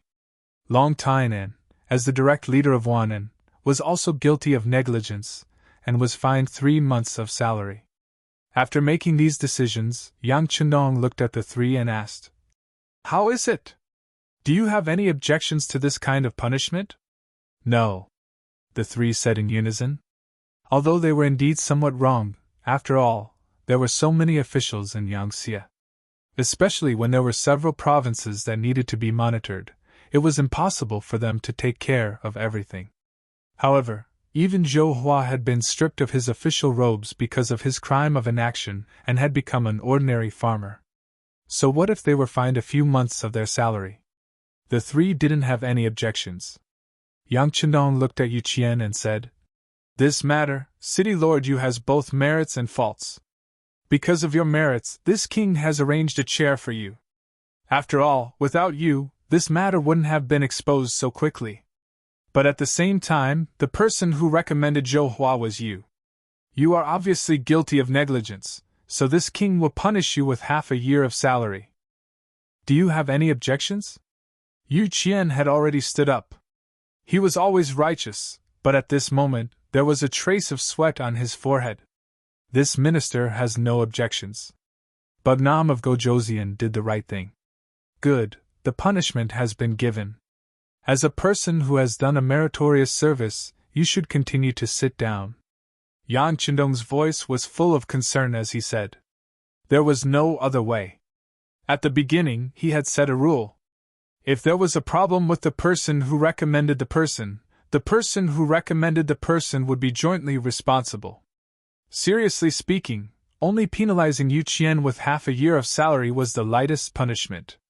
After everyone's questions were asked, Yang Chendong's eyes finally fell on Yin Qingbo. He said, "Vice Minister Yin, this subordinate is here." Yin Qingbo hurriedly got up, his face was full of anxiety. After listening for a long time, he still couldn't figure out why he was here. If he was guilty, he should be standing. But if he was meritorious, where was his meritorious service? Seat, you are a person who has done a meritorious service, so this king bestowed you a seat. Everyone else is the same. I hope that the next time you see this king, you can all sit down and talk. Yang Chendong gestured for Yin Qingbo to sit down again.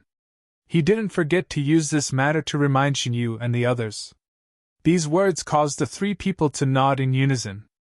Feeling that he had already reminded them, Yang Chendong returned to the main topic. He looked at Yin Qingbo and said, "The reason why I said that you have done a meritorious service is because a while ago, someone privately came to you to sell food to you, but you bluntly refused. After that, you wanted to find this person, but you didn't have any clues. Is that right?" "Ah. How did the sixth young master know about this?" Yin Qingbo was stunned by these words. There was indeed such a thing. After all, he was a vice minister in charge of logistics in the city lord manor. He was in charge of the issue of food distribution. Because of this, someone wanted to sell food directly to him, but he refused at the time. After that, the more he thought about it, the more he felt that something was wrong. He thought that this matter must involve something, so he wanted to find the person who came to him to find out the truth. But with his power, it was difficult to find that person. He also suffered from no evidence to prove the existence of this matter. He also had no way to report to the Ministry of Supervision and the Ministry of Anti-Corruption. In the end, he could only not find out. But he really couldn't understand how Yang Qindong knew about this matter. Facing the confused Yin Qingba, Yang Qindong quickly gave him an answer. You don't have to think too much about it. The person who came to you was sent by Wanan, a vice minister of the Ministry of Public Security. He didn't want to expose himself, so there weren't many people who could find out about him. This explanation made Yin Qingbo immediately understand what happened that day. He immediately said with an ashamed expression, "Sixth young master, this subordinate is also responsible for this matter. If it wasn't for the lack of evidence, and the fact that I couldn't report to the relevant departments, I would have done so long ago.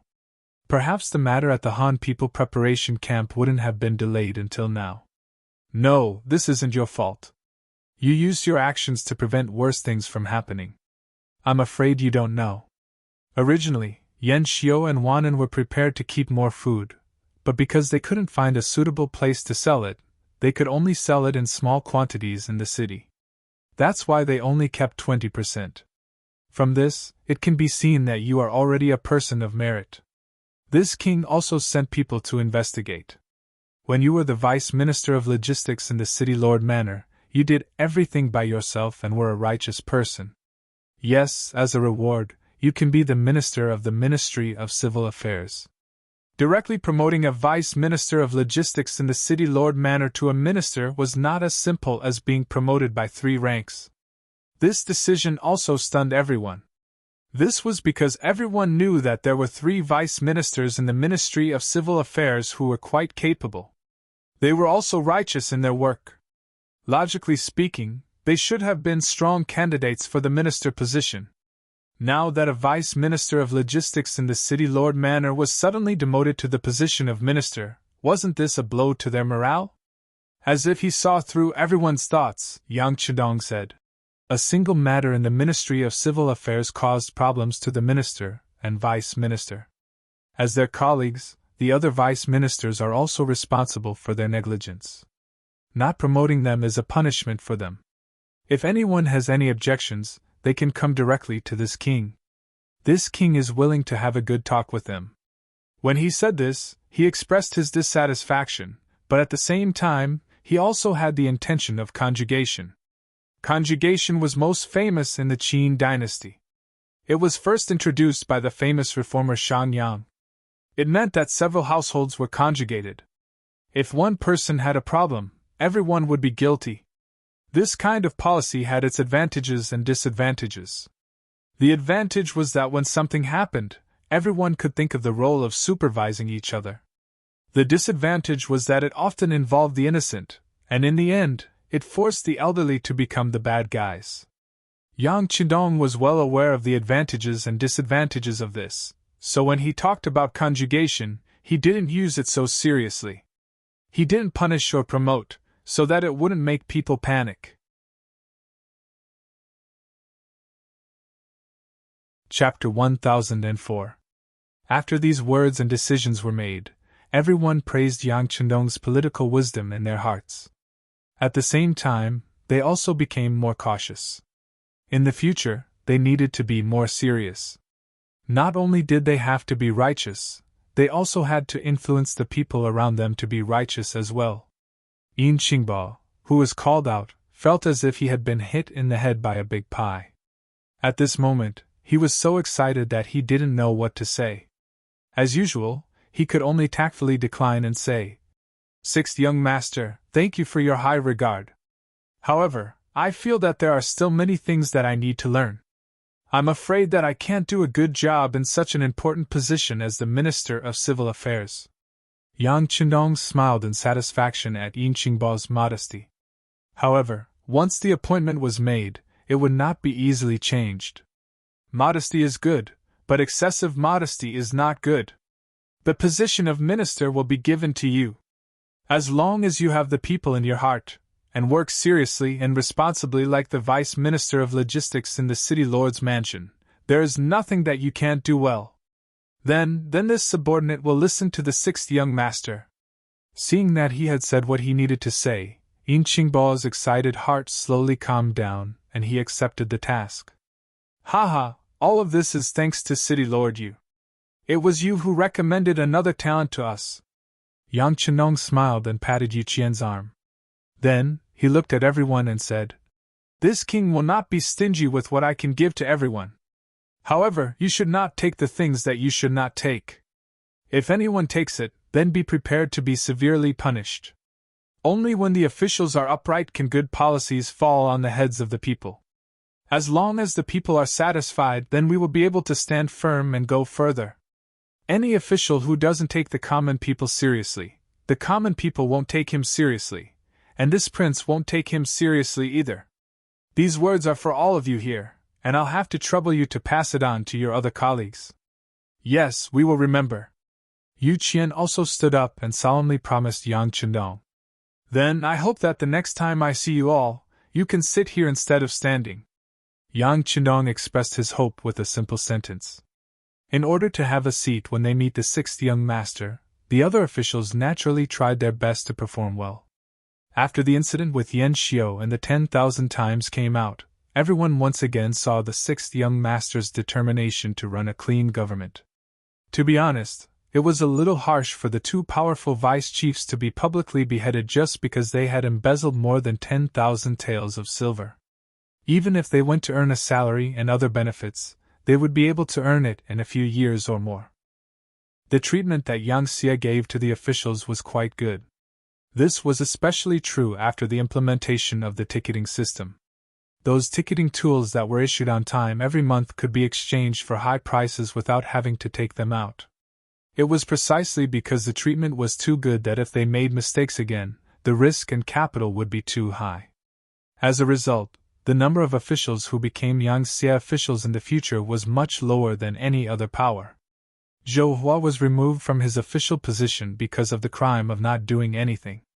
The response was even more enthusiastic.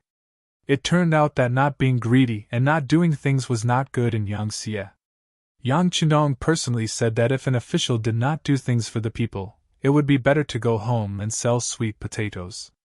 As an official, one had to do things one day at a time. If one did not want to offend people and did not do things, then one might as well not do anything and just go home and be a farmer. Yin Qingbao went from being the vice chief of logistics in the city lord's mansion to being the chief of a department. He also told everyone that as long as one worked hard, gold would always shine.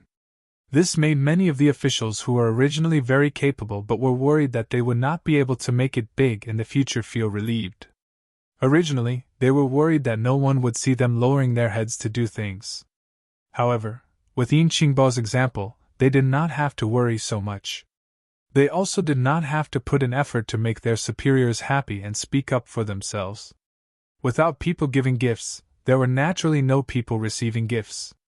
In an instant, the environment in the bureaucracy became much better. This made the people from the Ministry of Supervision and the Ministry of Anti-Corruption a lot less to do. They had no choice but to shift their attention from Qiqian City to the actual provinces under Yang Xie's control. The Deputy General of Laos, Hai Qing, suddenly felt that there were a lot of strangers around him.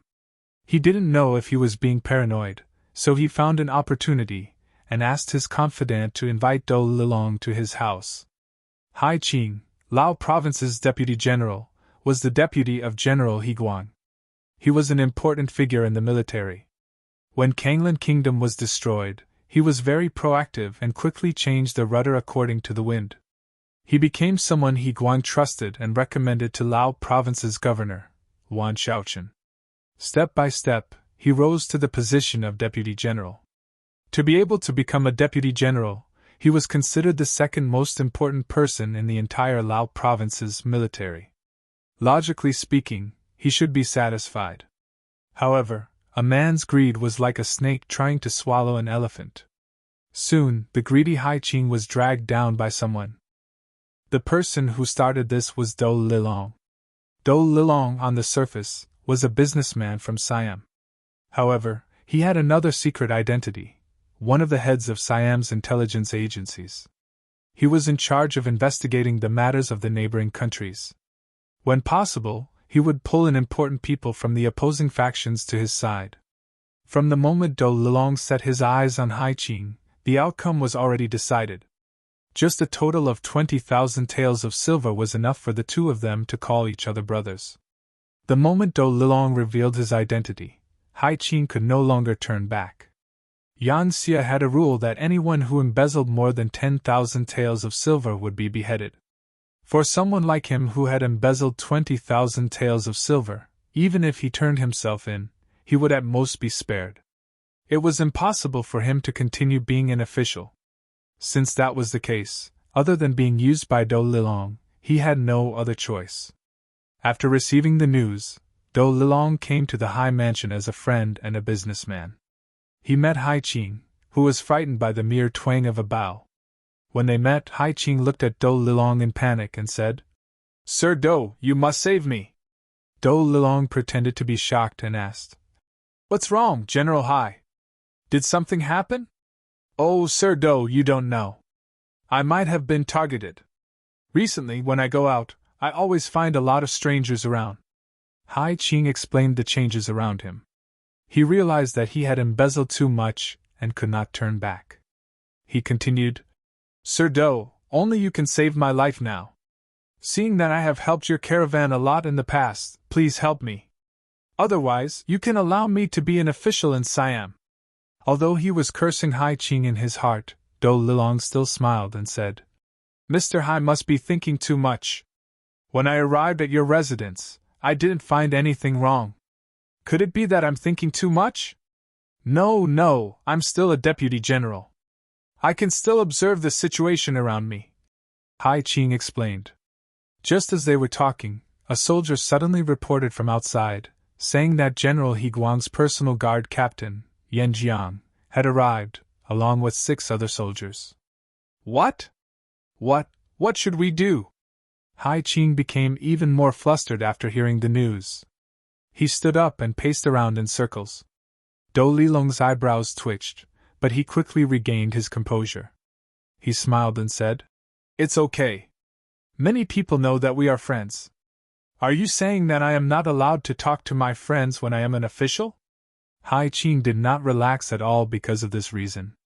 Instead, he continued, "Lord Dou, you may not know this, but this Yan Jiang relies on He Guang's trust and is usually very domineering. You can't get past him just because he's a friend. Although he won't touch me, I'm afraid that he will take you away. If that happens under torture, can you guarantee that you won't say anything?" This. Dou Lilong, who was always calm, finally changed his expression. He did not dare to guarantee anything. With his glib tongue, he boasted that he was not afraid of anything. However, if he was really tortured, who knew how long he could last? He might not even be able to last for a while. Thinking that he absolutely could not be caught, Dou Lilong had no choice but to be ruthless. He made a beheading gesture with his right hand and said, "Let's see the situation later. If the other party insists on forcing us, then we will strike first. Kill Yan Jiang? That will definitely infuriate General He Guang." Hai Qing's entire body shuddered, and his face turned pale. "What? Do you think that if you don't kill now, others won't kill you? Let me tell you, you can only move forward now. Think about it. Once you accomplish something big, our king will be happy. He will definitely give you a high post and generous salary.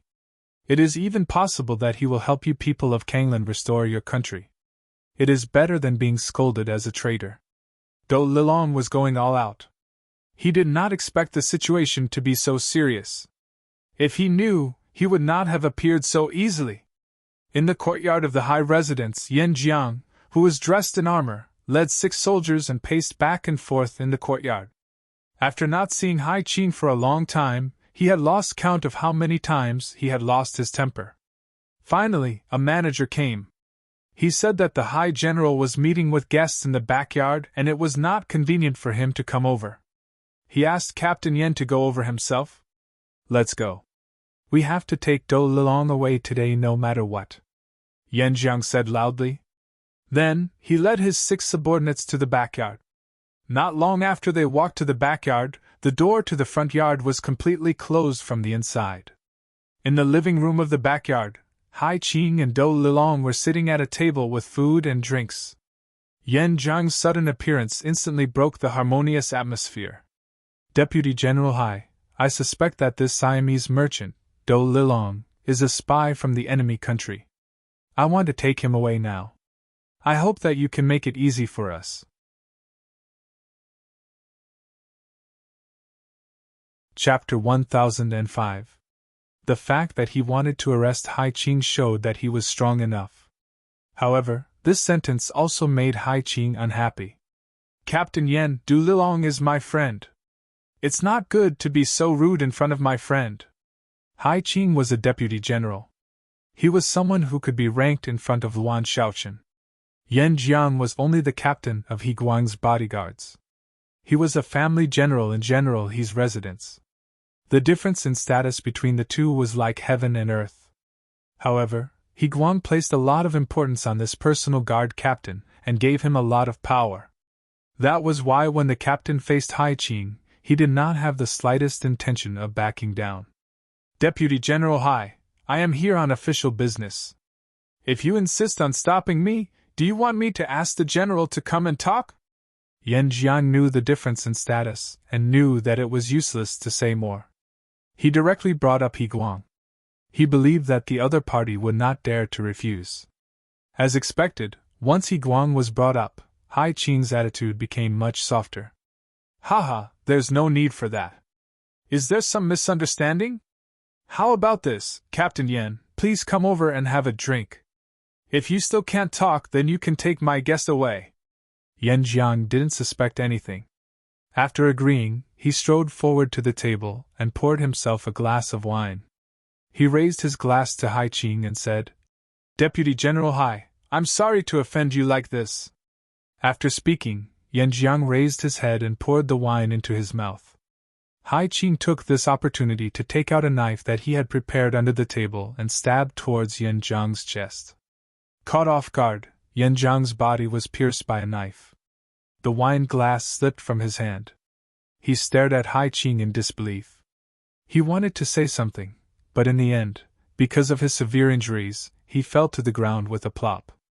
At the same time, more than 10 of Hai Qing's bodyguards appeared in the backyard. They surrounded the 6 people that Yan Jiang brought. First, they shot 3 of them with arrows. Then, they engaged in close combat. After paying the price of 1 dead and 1 injured, the 6 people were all dead. Take them away and deal with them properly. With the situation settled, Hai Qing waved to his loyal subordinates. He then looked at Dou Lilong and sighed. This time, I have no other choice. Sir Dou, you can rest assured. Haha, don't worry. I have always been very confident in the Sea General. Are you sure that He Guang doesn't know about Yan Jiang's visit? Dou Lilong asked worriedly. Of course not. Based on my understanding of Yan Jiang, if he had asked for General He's permission beforehand, he wouldn't have drunk my wine this time. It's just that I can't hide this for too long. If I go missing for too long, it might arouse suspicion. Should I pack up and follow Dou De to Siam? Hai Qing became anxious again. Don't worry. I will find someone to take the blame for this. What you need to do now is to keep developing your strength. Dou Lilong was much calmer. He then threw out a temptation that Hai Qing could not refuse. General Hai, have you never thought of replacing He Guang? Are you saying that I should be the general here? Hai Qing's breathing became heavier as he spoke. A general and a deputy general. It might seem like there was only a difference of 1 word, but the real difference in power was like heaven and earth. If he could become the general, he would not have to ask for permission for everything. It would be much more convenient for him to do many things. That's right. If we can chase Luan Shaochen and the others out of Laos, you can choose a suitable puppet to become the king of Lansong. By then, you will have the absolute power. Then, with the support of Siam, you won't have to be afraid of anyone. Dou Lilong continued to persuade him. This? Hai Qing did not answer immediately. It was obvious that he was really tempted. Once it was done, he would no longer be the deputy general. He would be the grand tutor of a country. Everything in the country would have to depend on him. How glorious and glorious would that be? Ming was busy building a bank and looting money. Ming was busy fighting wars and recovering lost land. Yang Qindong had a rare period of peace. Other than going to some research institutes and factories to inspect and listen to the work reports of some departments, he spent most of his time with his wives and little Lele. After many days of intimate contact, Lele finally opened her mouth to accept Yang Qindong as her father. The relationship between the father and daughter became closer day by day. It was to the extent that little Lele would search the entire palace for her father if she did not see him for a while. After every night of hard work, there was finally good news. The first wife, Huyen, was pregnant. After little Lele, the sixth young master was going to have a son. When the news came out, there was a burst of cheers from the streets and alleys of Qichin City. No matter what, Lele was still a girl. Everything in the future could not be controlled by a girl. In addition, Huyen was the first wife. In some people's eyes, she was like a queen. Only her son would be the legitimate son. Only then would the Yang family have a true descendant. After a moment of jubilation, Yang Shi seemed to have calmed down at this moment. He was like a big tree that was in the process of growing, and his wings were plump. At the same time, some other factions were not idle. Beneath the calm surface, there was a storm. In 1450, the Arab merchant Said Abu Bakr established an Islamic regime in the southern Philippines. This merchant called Abu Bakr was very smart and had great ambitions. He had been doing business since his youth and was used to seeing too many people using their power to oppress merchants. From then on, he wanted to build his own force and have the final say. Only then would he not be oppressed by others. In the end, after being selected, he came to the southern part of the Philippines and established his first regime there. He then extended his influence to Basilan Island, Palawan Island, Zamboanga Island, Borneo, and Malel Island, and other places. And just when he wanted to establish a foothold here and continue to expand, there was a sudden change in Luzon Island. The Five-Star Army occupied this place and disrupted his plans. After all, Abu Bakr was a merchant. The most important thing was profit. He knew the importance of taking the initiative. Since the Five-Star Army had occupied Luzon Island, it was impossible for him to expel people. The only thing he could do was to continue expanding his territory. Beginning in the second month of 1456, he successively sent troops to capture the eastern island of Catanhas, the western island of Mindoro, as well as the central island of Langban and Titso.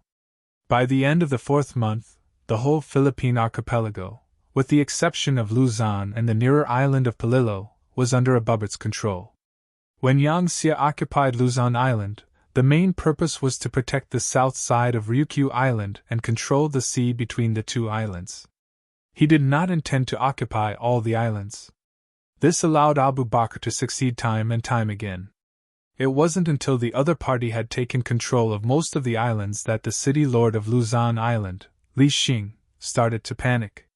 Feeling the threat and danger, he immediately sent a telegram to the city lord's residence in Red Nest City to ask for further instructions. During this period, the inflated Abu Bakr was not satisfied with the status quo.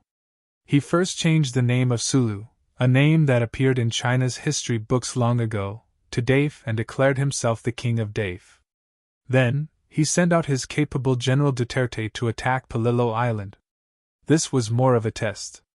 He wanted to see what kind of reaction the Five-Star Army would have if they were already at their doorstep. Palillo Island was an island in the northeast of the Philippines. It covered an area of 600 square kilometers. It was mainly rugged hills. The highest point on the island was 350 meters above sea level. Palillo Island did not have a dry season. Most of the rain was concentrated between November and January. This island was not very big and did not attract much attention. Thus, it could stay out of trouble. There were less than 20,000 people on the island, and they mainly relied on fishing for a living. Because of Abu Bakr's greed, the peaceful area finally attracted the flames of war. When General Duterte and his 2,000 soldiers landed on the island, the lives of the people here were shattered, and nearly 20,000 people were turned into slaves in an instant. After Duterte entered the island, he did all kinds of evil. Any beautiful women were taken to the barracks.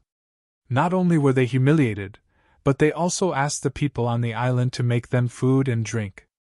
If they were not happy or slow, they would be punished with murder. It was extremely cruel. This practice naturally aroused the anger of the Aborigines on the island. Some young men who were proficient in swimming and sailing volunteered to leave the island that they had lived on for many years under the cover of the night. They rowed their boats to the nearby Luzon Island to seek help. The distance between the two islands was very close. Occasionally, there would be some interaction. According to the people on Luzon Island, although the island was occupied by a force called the Five-Star Army, the people there lived as before. Not only were they not affected by the flames of war, their lives were very orderly. It was said that even the quality of life had improved a lot. They could fish, weave and farm and sell food to the Five-Star Army in exchange for remuneration. With an increase in income, the quality of life had improved. Everyone's face was filled with joy. Although General Duterte was extremely cruel and did not treat the people as humans, he was still vigilant. After a few young men rowed away, he discovered them. He immediately sent 200 soldiers to chase after them in 5 fast boats bought by Abu Bakr from the west. Although the speed of this kind of fast ship could not compare to the fast ships built by the 5-star military shipyards, it was still much faster than ordinary ships. It did not take long for them to see the tail of the fleeing ship. Then, shouts sounded from all directions, and the sound of bows and arrows began to be fired.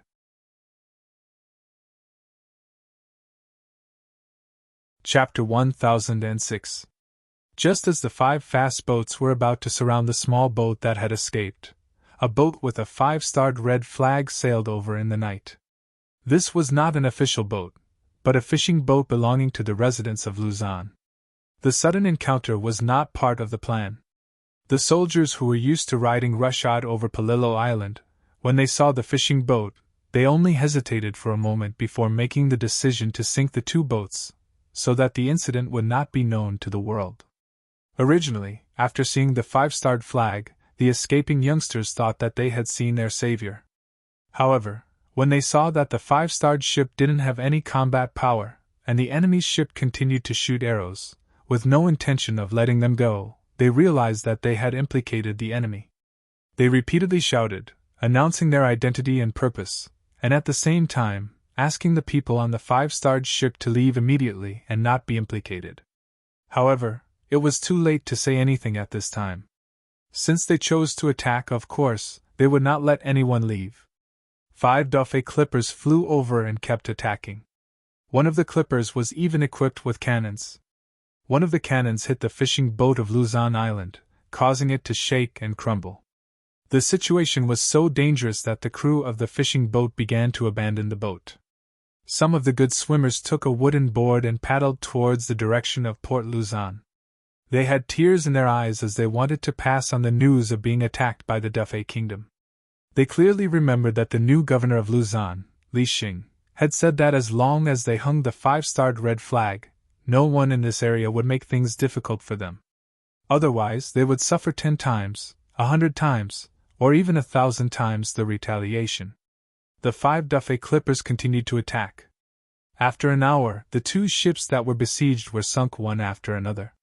Then, they checked the sea area again, and killed more than a dozen crew members who were swimming in the sea. After seeing that there were no survivors, they whistled and left triumphantly. This battle was known as the Sorrow of Luzon in the history of Yangtze.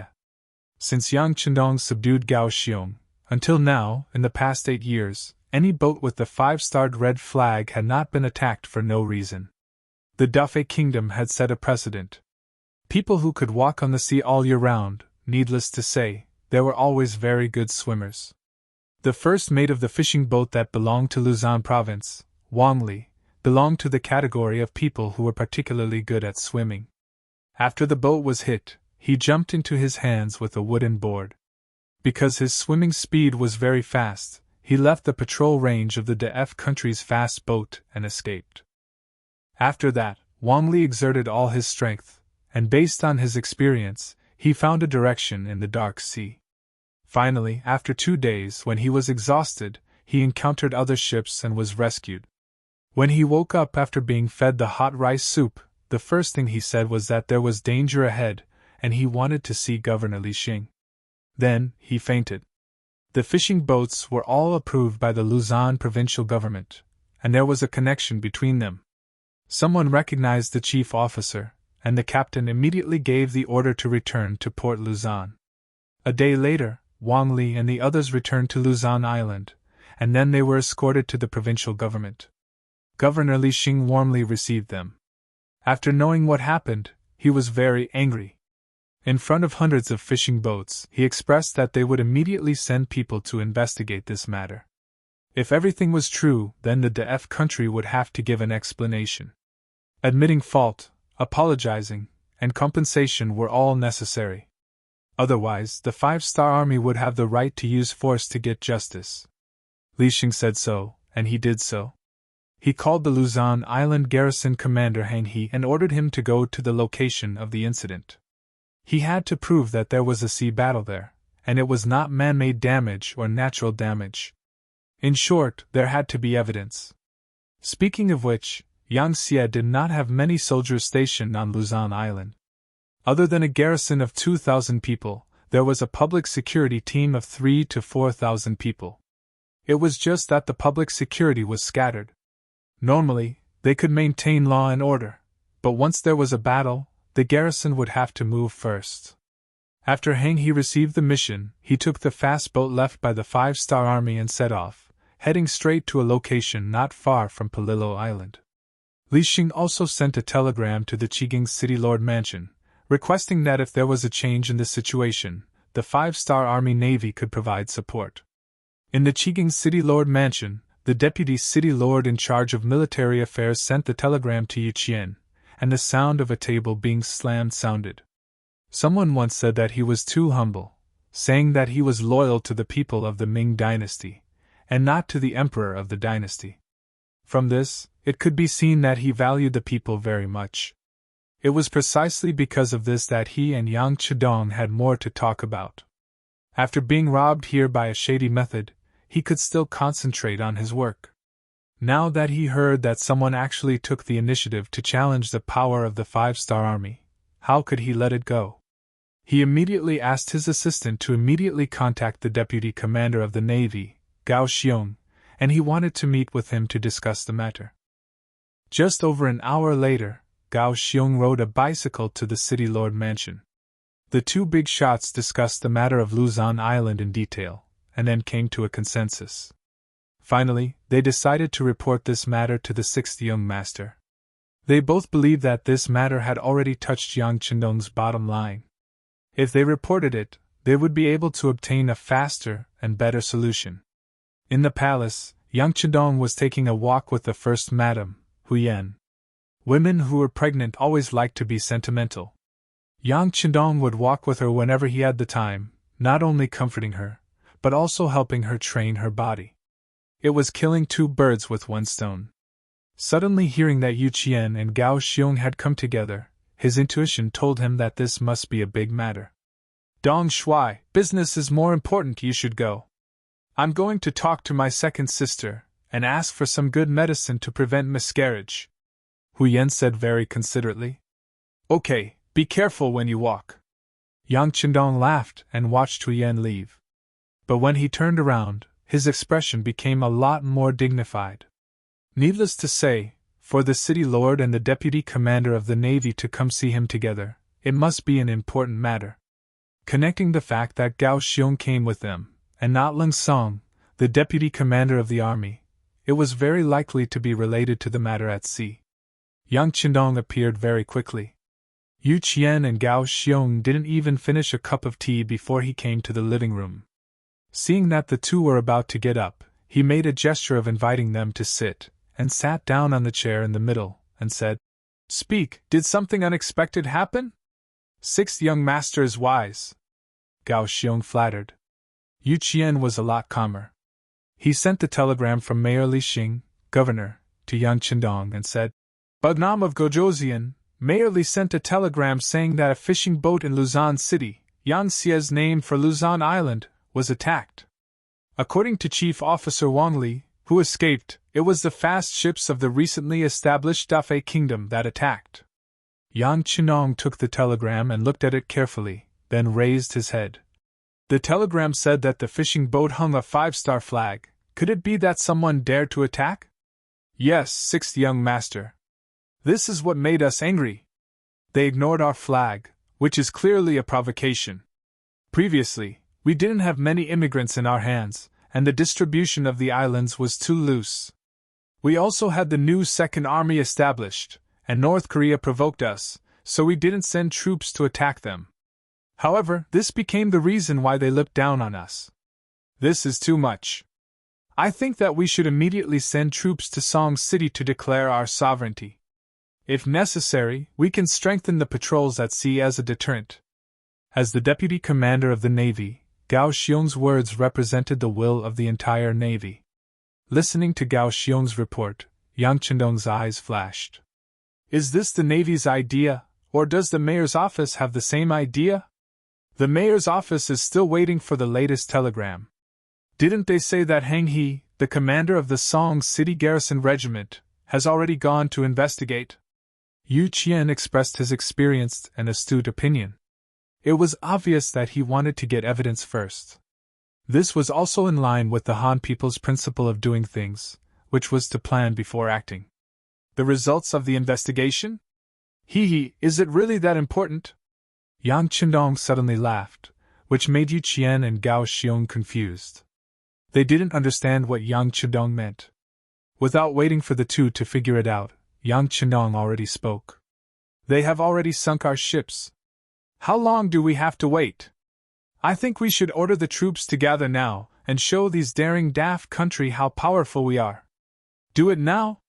But we don't have enough evidence. Yu Qian was shocked when he heard Yang Chendong so boldly decide to send troops. Evidence? Why do we need evidence? Don't you know what don't need evidence means? Moreover, it's already a fact that our fishing ships were sunk. The only ones who can do this in those waters are the daft country's army. So, what are we waiting for? Yang Chendong sneered. In the future, the words don't need evidence had restricted the development of a country. Considering various reasons, there were some things that had to be endured. Now that Yangtze's navy was so powerful, it was time to give them a taste of their own medicine. As the founder of Yangtze, the commander of Yangtze's 3 armies, Yang Chendong gave this order. Naturally, the people under him could only obey. In addition, it was indeed the daft country that provoked them first, so it was reasonable for them to send an army to give an appropriate counterattack. Yu Qian and Gao Xiong quickly agreed with Yang Chendong's decision. But what they didn't know was that this time, Yang Chendong didn't just want to teach the daft country a small lesson, but when he made his move, he wanted to destroy the country. There were already 600,000 literate and skilled commoners in Shiqian City who had made preparations to migrate. Moreover, under the Southern Ming dynasty's war, there were still many Han commoners rushing to Mount Liang's containment formation every day, turning into Shiqian City.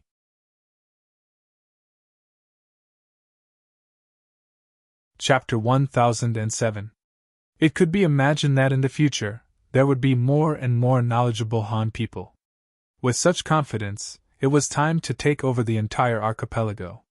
Previously, he didn't make a move because he didn't have a good reason. Now that the other side had taken the initiative to provoke him, how could he let go of such an opportunity? Yang Chendong was determined to deal with the Dafei kingdom. Gao Xiong's navy naturally cooperated with him. After a discussion between the 3 of them, they decided to mobilize the entire 1st Sea Army. That was the 1st Sea Division, 2nd Sea Division, and 3rd Sea Division.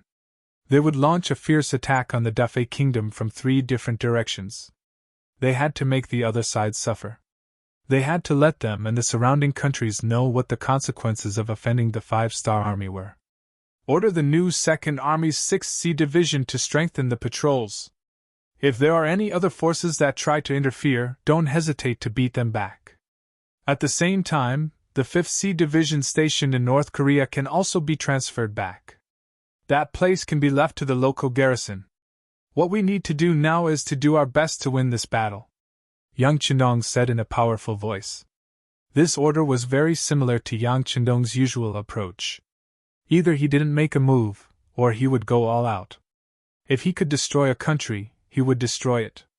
If he couldn't destroy it, he would destroy it. If he couldn't destroy it, he would destroy it. After the order was issued, the war machine started. The navy quickly began to assemble. All the officers who were visiting their families had to report back to their respective units. At the same time, the city lord's manor was also making various preparations. Under the overall command, the newly developed 100mm mortar shells were quickly delivered to the 1st Sea Division for use.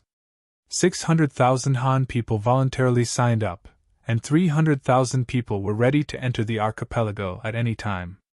The condition was that as long as they were Han people who entered the archipelago, they would be given a job. For example, they would be given a job in the local government. If they met the conditions, they would be given a job in the public security, hospital, school, industry and commerce, government, tax and other departments. Not only did the 300,000 Han people have to prepare for migration, the other provinces also had to prepare for the migration of people. Each province had to prepare at least 200,000 people. At the same time, they had to prepare to accept a certain number of indigenous people. This kind of interchangeable population exchange could often solve the problem of the local people huddling together to the greatest extent, allowing them to quickly forget who they were before, and better join the Han family. Above the sea, under Ma Li's guidance, Captain Heng He finally found the remnants of the ship that had been hit by the cannon fire. From the surface, one could clearly see that it had been hit by a cannon. With this piece of evidence, the ship quickly turned back and headed straight for the port of Luzon. But just as the ship turned around, dozens of Great F Countries ships suddenly appeared around the sea. They were the Great F Countries ships led by Duterte. He had long expected that the 5-Star Army would come to this area to search and inspect, so he had been waiting here. Initially, he wanted to wait for them to get closer, but when he saw that his prey was about to leave, he couldn't hide anymore. He jumped out directly, wanting to leave Heng He and the others here. "Is it a Dafei ship?" Heng He saw the enemy ships around him, and his eyes flashed with anger. This kind of encirclement exposed their ambitions without a doubt. Unfortunately, the ship he was on was not the fishing ship from before. He was piloting a Level 3 warship left behind by the Navy in Song City. Not only did it have a constant speed, it also had a powerful 100mm mortar that could hit a target more than 10 miles away. At that time, it could be said to be the top artillery. "Order the ship to speed up and leave. Order the artillery to reload the shells and adjust the range. If any ship dares to block our way, blow it up," Heng He said loudly. His order also made the crew members excited, and they shouted loudly to make various preparations. Although they were surrounded, the 5-star warship did not intend to surrender. Instead, it sped up, which greatly exceeded Duterte's expectations. He thought that the other party would take the initiative to stop and reason with him. Didn't all Han people do this? At that time, he would be able to kill everyone on the ship at a close distance and occupy the ship. He could see that this ship was not simple. Once it belonged to him, after going back to study it, it should be able to promote the development of their ships.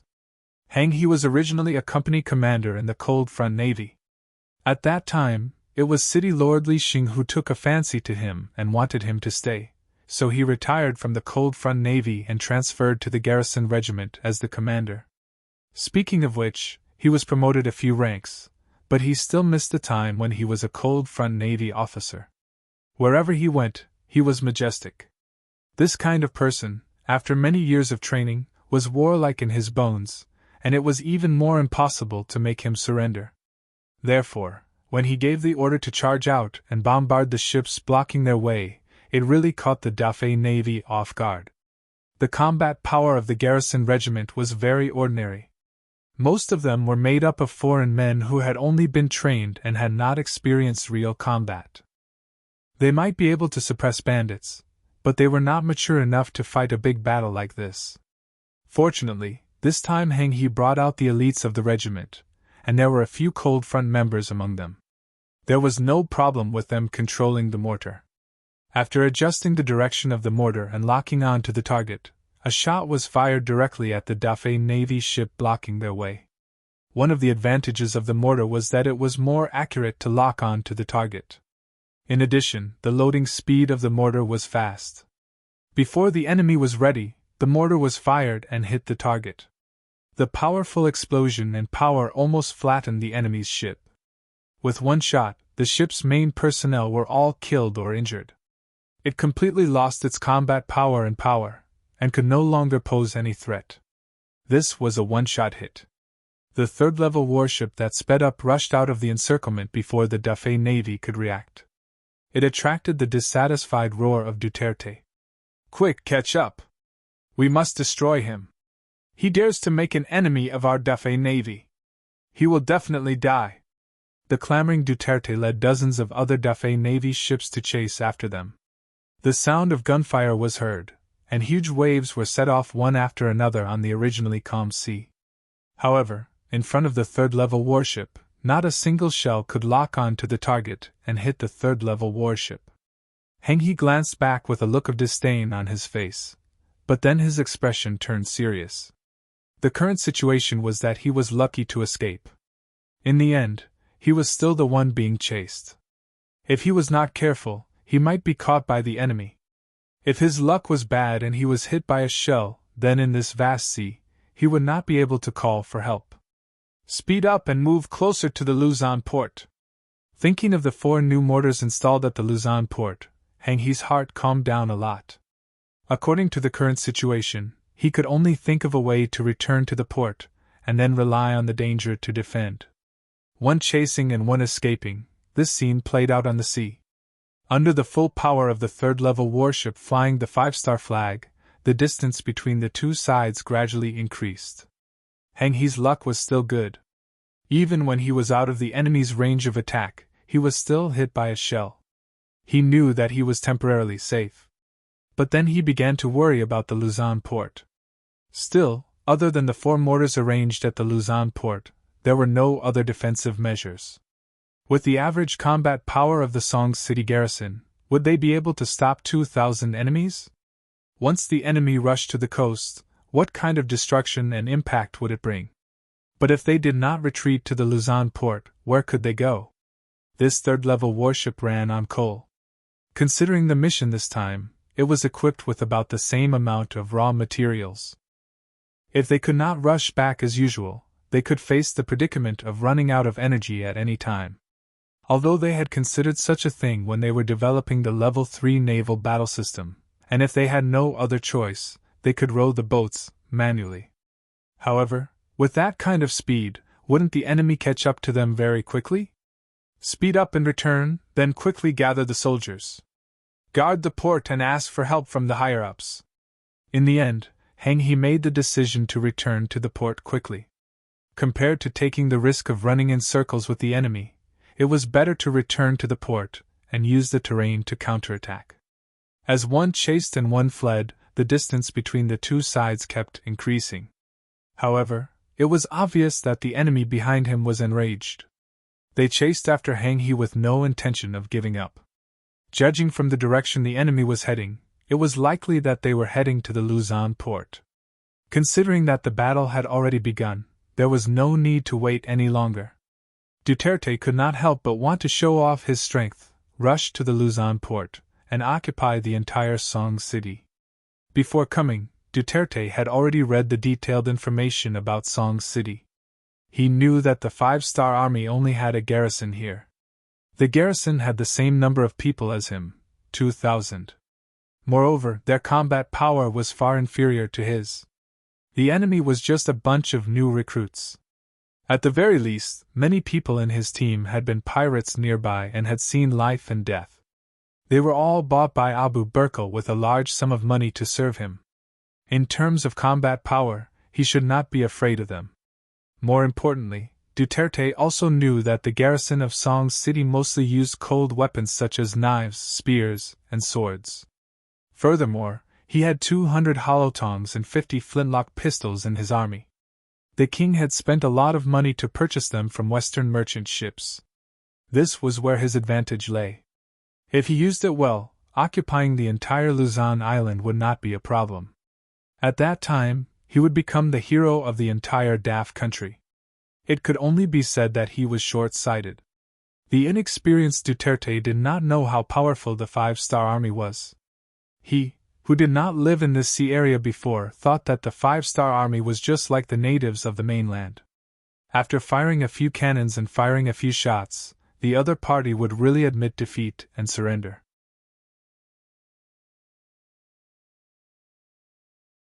Chapter 1008. He couldn't imagine the power of the five-star army. One chased while the other fled. Nearly a day later, at dawn, Hang He took the lead and returned to Port Luzon. As soon as the warship came to a stop, before the wooden planks connected to the land were fully lowered, he had already dashed out. While shouting for everyone to evacuate, he ran towards the 4 mortar turrets on the port. Port Luzon, and even the entire Luzon island, hadn't experienced war for many years. Last time, the five-star army came, but they didn't encounter any resistance, and occupied the entire island. Many people didn't have a better understanding of the cruelty and horror of war. Even though Hang and his comrades were running and shouting, not many people really paid attention to them. There were even some fishermen who continued to walk toward the fishing boats anchored at the port, as though they didn't care about the situation. Just as Hang He and the others ran to the turrets and began to shout for their comrades to raise the shells and adjust the muzzle of the cannons, dozens of warships flying the flag of the Daf country appeared. Duterte, who was mixed in the crowd, shouted and fired his cannons, his face full of excitement. The sound of the cannons roared. About 20 cannons on the dozens of ships were suddenly fired, making earth-shattering sounds. The shells fell on the ships anchored at Port Luzon. In a short time, countless fishing boats were hit. Not long after, the only third-level warship of the Song's city garrison was also hit and sank. Cannons were ruthless. They wouldn't let you go just because you were old, women, children, or civilians. Wherever the cannons landed, hundreds and thousands of civilians were covered. Amid the screams, their lives were mercilessly devoured. For a time, the port was in chaos. Cries, shouts, cannons, and gunshots mixed together, forming a scene of hell. Taking advantage of the chaos, the Daf country navy opened a path with cannons and began to approach Port Luzon, preparing to land. Fire! In the turrets on the port, Hang He had already adjusted the firing direction of a mortar. After the first shell was loaded, the counterattack began. The cannons flew in the air and landed on a battleship outside the port, causing an even bigger explosion. At the same time, the other 3 cannons did not separate and began to fire back. They hit the Daf Kingdom's ships that had not yet entered the port, causing waves of cries and cries for help from the soldiers. The counterattack began. For more accurate and powerful mortars suppressed the fierce attack of the Great F country, and heavily hit the ships behind the enemy's team. However, for the Great F country's soldiers who had already docked their ships and were mixed with many civilians, they felt powerless. If he retracted the cannons, the civilians would be hurt, but if he didn't, the enemy might take the opportunity to charge forward. At this moment, Hang He's eyes were filled with uncertainty and hesitation. As a former member of the Cold Front, he could fire cannons, fire guns, or even draw his sword at the enemy without fear. However, he really couldn't do anything to the people who had already submitted to him. "Leader, what should we do? The enemy is coming." Seeing that Hang He was in a daze, a platoon commander on the side asked anxiously. After a few seconds, Hang He's voice sounded. "Order the soldiers to prepare their weapons and prepare for battle." After hesitating for a while, he finally did not give the order to harm the civilians. The responsibility of a soldier was to protect the safety of the area. If he needed to use the civilians as a stepping stone when the war came, he really couldn't bring himself to give such an order. A few of the foreign race company commanders who had joined later were confused when they heard that Hang He had abandoned the cannons and wanted to use people to fight the muskets. However, Hang He's attitude was very firm as he said, "This is an order. Just these 4 words alone already represented a lot of content. No matter how unwilling they were, it was an iron law for soldiers to obey orders. The few company commanders could only shake their heads and walk out of the turrets with resentment on their faces. At the same time, they looked as if they were ready to die. They began to command their soldiers to prepare for defense and counterattack. Most of the time, you couldn't have your cake and eat it too. Hang He understood this principle.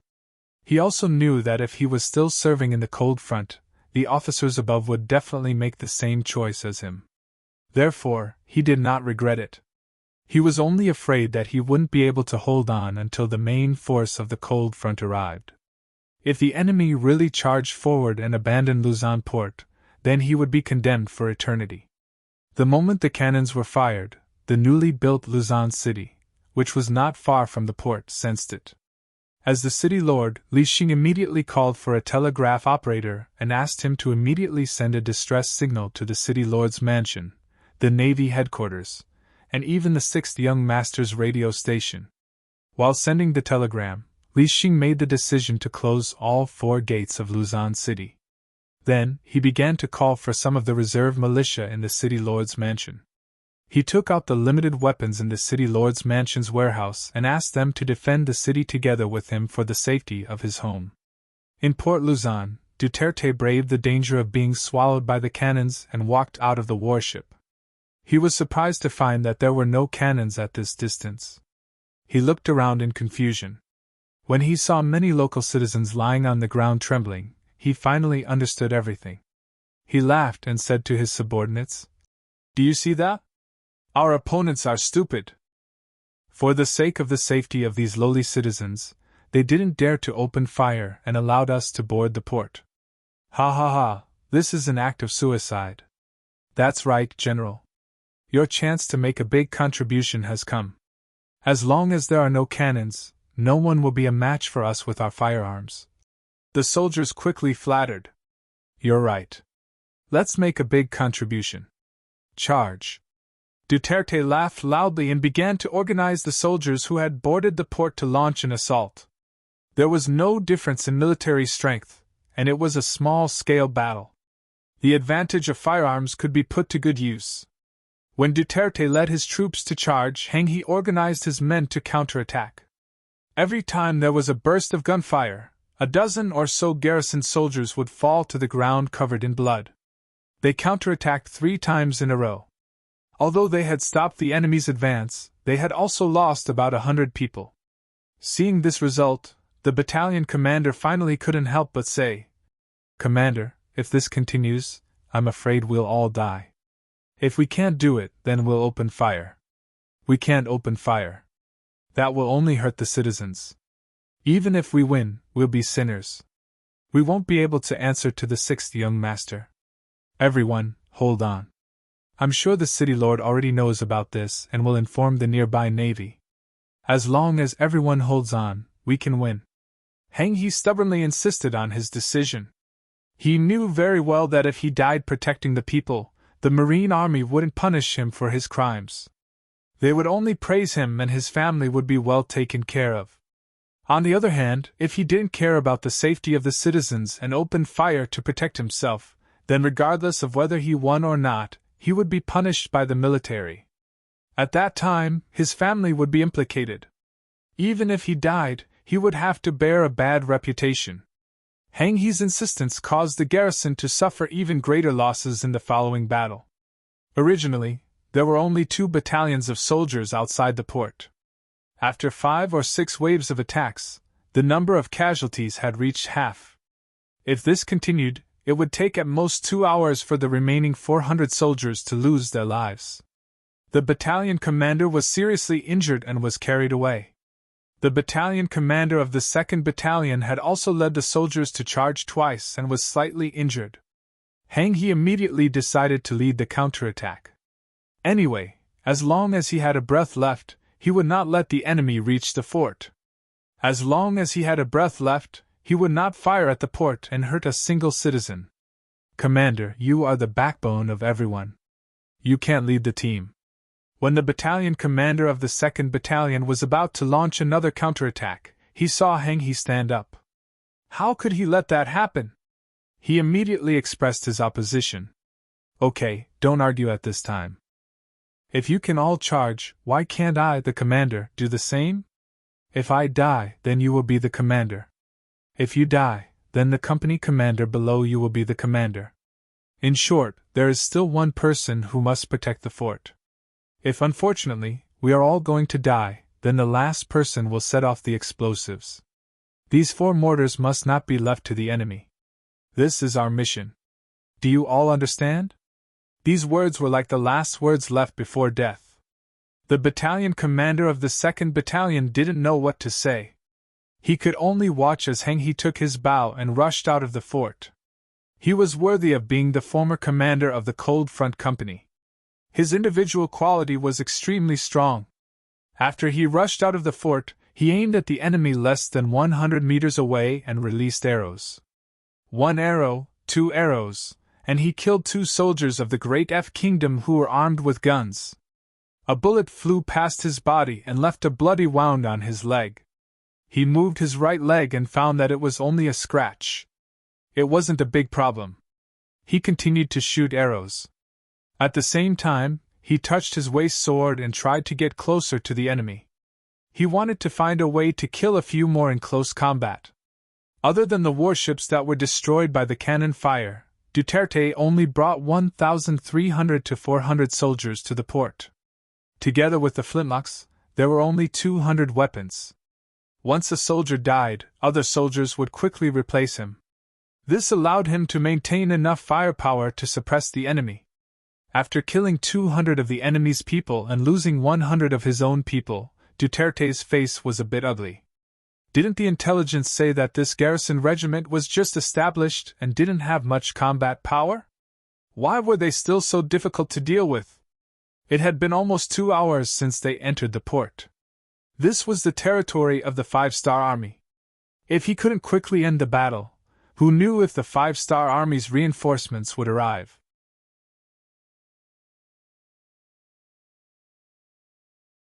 Chapter 1009.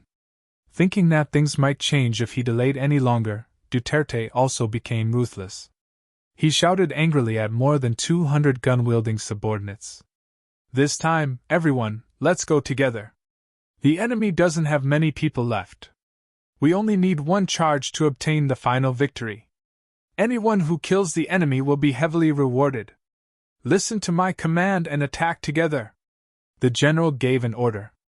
Whether they were willing or not, they had to carry it out. In addition, they already had the advantage in numbers. The 200 men with guns stood up from the ground with a roar. They divided into 3 echelons and began to move forward. Whenever they saw the shadows of the 5-star army, they would immediately fire and then retreat to the echelons behind them. They would continue to reload and prepare to launch a new round of attacks. As a result, they formed a type of suppressive fire that made the 5-star army unable to raise their heads. Heng He was less than 60 meters away from the DAF soldiers. Originally, he was thinking of how to get close to the enemy and kill them with his sword. That way, the enemy could only fire 1 shot at a time. But when he saw the enemy coming in an orderly manner, his eyes had a sense of helplessness. In this situation, even if he jumped out, he would only become a target. The enemy was getting closer and closer. The soldiers in the fort were suppressed by the guns and could not raise their heads to fight back. Heng He and the dozens of soldiers outside were also suppressed and could not show their heads. The sound of footsteps was getting closer and closer. Everyone, prepare to fight back with me. He knew that he could not wait any longer. Even if it was dangerous, he had to rush out and kill them in close range. As for what kind of effect he could achieve, it was all up to fate. At this time, Heng He remembered the oath he made when he first joined Lung Feng. Protect the country, die without fear. Perhaps this was the time to fulfill his promise. Everyone, get ready. I will count to 3. Everyone, charge together. 1, 2. Just as Heng He was about to shout, 3, a series of gunshots suddenly rang out. It was as if firecrackers were going off continuously.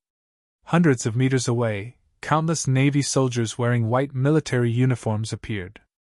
They were all holding Type 95 rifles, firing continuously while rushing forward. They surrounded the harbor. The sound of gunfire was endless, and under the continuous stream of people, the soldiers of the Daft Kingdom who were about to charge forward were killed from a distance. Both of them held a gun, but comparing a huatong to a flintlock gun was like comparing a fire stick to a sharp weapon. They could not be mentioned in the same breath. The sudden appearance of the 5-star army caught the DF soldiers off guard and made them dizzy. Kill! The commander of the 1st Sea Division, Yetong, personally led the troops. Wearing the rank of a 4-star colonel, he was like a beast that had been released from its cage, constantly charging forward. The 9.5 in his hand constantly spat out tongues of flame, reaping one enemy's life after another. Beside him, the soldiers who were like white waves were also charging forward bravely. Looking at the soldiers of the Great F country, their formation was in chaos due to the sudden attack. Countless soldiers were shot and killed. Even the arrogant Duterte was forced to lie on the ground. He didn't even dare to raise his head. If someone had said that they could suppress him to the point where he couldn't raise his head with a flintlock before this, he would definitely not believe it, and would only laugh at the other party for being ignorant. But everything really happened. He finally realized that the so-called powerful firearms of the Great F country were just a joke, a self-deceiving joke.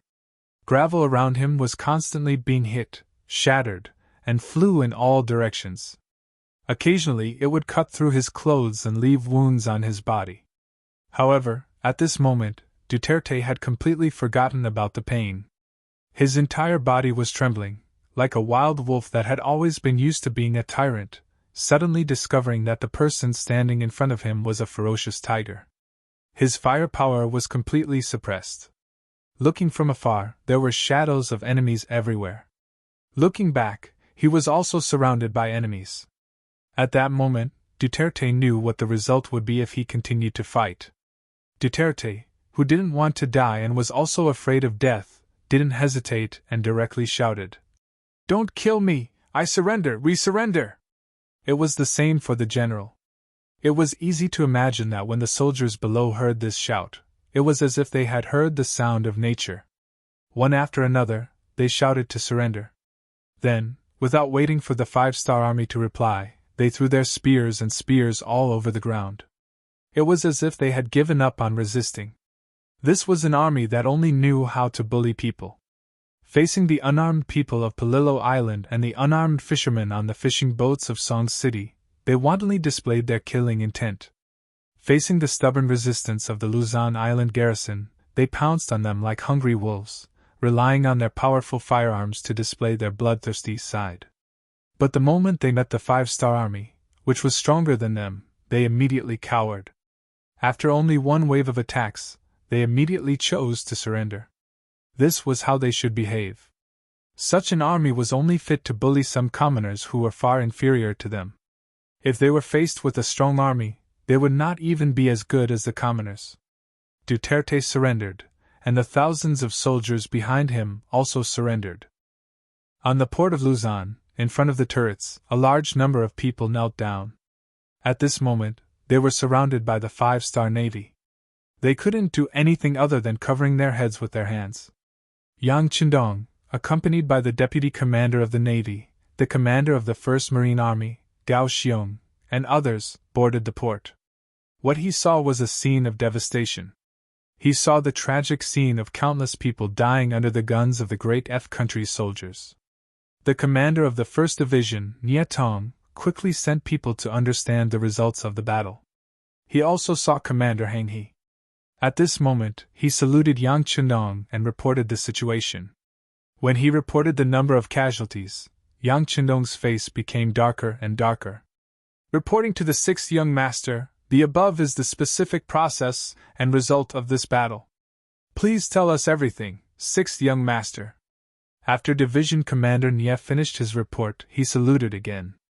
Then, he handed over his authority and stood to the side. After a while, countless people on the port also rushed over. Some of them were lucky and escaped from the battle. Some heard the gunshots and rushed over to save their families. Looking from a distance, there were about 2,000 to 3,000 people densely packed together. Unlike before, when they saw the garrison troops, they kept a respectful distance from them. At this moment, when they looked at the wounded garrison troops, there was only admiration in their eyes. Obviously, they could use the 4 cannons built in the port to counterattack and form an overwhelming attack. But in order to protect the lives of the people, in order to not let innocent people be affected, they didn't do so. Instead, they used their own lives to fill in the gaps. They truly did the action of sacrificing their own lives to protect the people. Just based on this, they were worthy of the respect and love of the people. After silently listening to Nietong's report, Yang Chidong found himself a high ground and stood on it. His gaze first fell on the surrounding civilians who had rushed over, then he looked at the hundreds of soldiers of the garrison regiment, who had very excited expressions. All sorts of feelings welled up in his heart, and an unspeakable thought rapidly formed in his mind. Mencius said, "The people are the most important, the country comes second, and the ruler is the least important." For so many years, this was often just a slogan. How many people actually did it? But today, the Port Luzon garrison soldiers did it. Our 5-star army soldiers did it.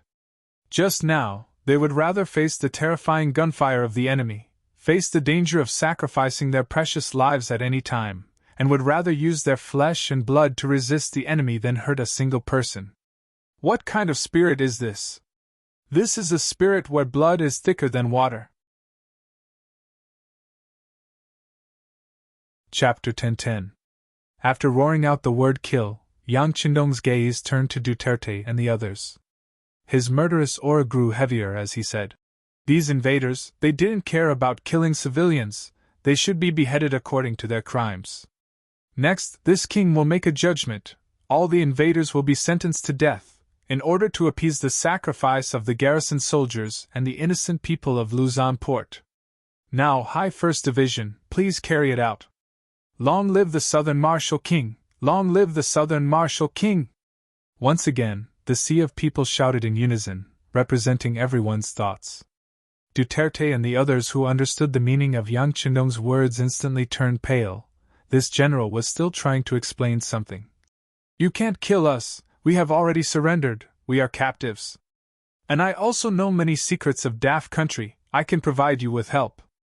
Captives if the ones who lost were the garrison soldiers, and the ones who lost were the people of the port, can you not kill a single one? As for the secrets you speak of, do you think in front of my powerful navy, there is anything that can resist our vanguard?" After Yang Chindong asked 2 questions in a row, his voice was cold as he said, "There is no need to reason with animals, execute them." All the commoners and garrison soldiers could only watch as over 1,000 people were killed. Blood flowed like a river in the harbor. But for some reason, no one was afraid. On the contrary, everyone was very excited, and many of the civilians were grateful for what the garrison had done for them. They also wanted to do something. They all expressed their desire to join the 5-star Navy. They wanted to use their own hands to avenge their loved ones and friends. Towards the enthusiasm of the civilians, the division commander Nietong naturally politely declined. In order to become a qualified member of the Cold Vanguard, one couldn't just rely on a moment of bravery. One had to go through extremely difficult tests and background checks. This was not something that could be done by ordinary citizens. There were also many non-human citizens who could join the Cold Vanguard. And in order to not dampen the morale of the civilians, Nietong said according to what Yang Chindong had taught him, "Folks, you have not undergone specific and systematic training, you are temporarily unable to become a qualified Navy soldier. But as long as you are willing to work hard, there will definitely be opportunities in the future. Now, if you really have the heart, you can do some other work. It is also a contribution." "General, what can we do?" the commoners asked in unison. "There are many things that can be said. For example, you can help the army transport supplies, spread the news of what happened here, and let all the people on the island know that the 5-star army is fighting for the people. You can persuade more people to help our army. When we defeat the great F country's army and reclaim the island, you can immediately rush to the island to maintain the law and order there, guard the property there, prevent the return of invaders, and prevent people from causing trouble in our rear. You can do all of this, and you can even do it. Furthermore, the Southern Marshal King will not let you do all this for free. He will give you a certain amount of reward to express his gratitude. At the same time, it will also strengthen your feelings as the masters. Niatong did not know if this would be useful. In his eyes, these people were just civilians. Since they were civilians, what they needed to do was to live their own lives and try not to cause trouble. How many people would do something like helping in a war? Niatong's idea was not unreasonable. Since ancient times, when faced with war, most people chose to retreat and escape. The people who truly had the courage to face it, or even rush to participate, were few and far between. But Yang Chidong did not think this way. Once, when he attacked the Phnom Penh dynasty, which was the current Cambodia province, he had borrowed the power of the civilians. When he led the army to fight in the front line, it was the Phnom Penh civilians who constantly followed behind, helping them bury the bodies, transport supplies, and finally, in a month's time, they defeated a large dynasty. After that experience, Yang Chidong liked this method. Next, Yang Chidong wanted to conquer the entire Def country. There were many islands, and if he had to fight and defend one place at a time, he would need to constantly divide his troops. In the end, there was a high possibility that he would not have enough troops. But if he had the help of the civilians, then it would be different. Not only could he save his troops, but he could also borrow the persuasion of the civilians. It was a method of killing two birds with one stone. Commander Niatong's words fell into the ears of the civilians. Not long after, it also spread to the ears of many other civilians. When the garrison regiment faced the invasion of the enemy, they would rather use their bodies to block the bullets than use their cannons to harm a single civilian. This moved many people, making them believe that the Five-Star Army was the army that saved the world. Naturally, the Intelligence Bureau and the Han people who moved here added fuel to the fire in the dark.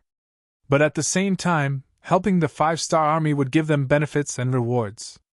This kind of benefit, in addition to the fact that Port Luzon did exist, made it hard for them to reject. In the following battle, these commoners indeed played an extremely important role in assisting the army. Duterte and more than 1,000 soldiers of the Dafe country were killed at the port. They avenged the dead soldiers of the garrison regiment and the people of the port, and also played the role of a flag sacrifice. Next, Yang Chidong personally led the 1st Sea Division from the north and went straight to the Ditsao Island of the Dafe country. Just as the 1st High Division received the telegram and headed towards Port Luzon, the 2nd High Division and the 3rd High Division also headed towards their respective targets. The 2nd High Division's commander, Zhao Changwang, headed towards the west, while the 3rd High Division's commander, Long Yun Tian, headed towards the east. Mindoro Island was the first island and target to be conquered on the west. On this island, there were about 5,000 soldiers of the Def country and 60,000 civilians. The largest city on the island, Mayu City, had the largest Mayu port on the island. When the Five-Star Army's flag appeared in the distance, and hundreds of warships appeared, the soldiers of the Def country were dumbfounded. When the 3rd-level warships and 2nd-level warships appeared, and under the command of the division commander, Zhao Changwang, the entire port was soon plunged into a sea of fire. The ships, soldiers, and defensive buildings left here were destroyed in a very short period of time. Before most of the civilians in the city could figure out what was going on, the 2 ND Division's main force had already begun to disembark at the port. With the support of artillery fire, they entered Mayu City after an hour, killed all the enemies who resisted, and occupied almost all the military facilities and warehouses here. From the firing to the end, less than 2 hours had passed. More than 1,000 soldiers of the Def country were killed and injured, and the rest were all captured. Under the cover of artillery fire, the entire Mindoro Island did not even have a single ship escape. Such a victory was incredible in the eyes of others, but in the eyes of the Five-Star Navy it was so common. If there must be a word to describe it, it was like using a cannon to kill a mosquito. Compared to the well-trained and extremely advanced firearms of the Five-Star Navy, dealing with the unprepared soldiers of the Def country, from the beginning to the end, was completely crushing. There was no pride or complacency at all. After occupying this place, the first thing the 2nd Division Commander Zhao Changwang did was not to count the war gains, but to say to the dispatcher next to him, "Immediately report to the 6th Young Master and the Navy headquarters that the war on Mindoro Island is over. Please send someone to take over. In addition, the 2nd Division intends to continue south with the main force. Please give instructions."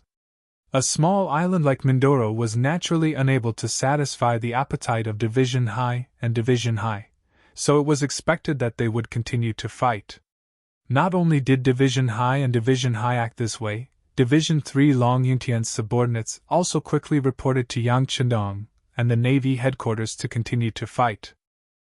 Long Yutian was favored by Yang Chendong and finally became the head of the 3rd Division as he wished. He would do his best to prove that the 6th Young Master did not misjudge him. In his eyes, this battle was the time to perform well, so after receiving the order, he led the 3rd Division Commander High straight to Katandane's Island. Due to the distance, the time taken to launch the attack was not as fast as the 2nd Division.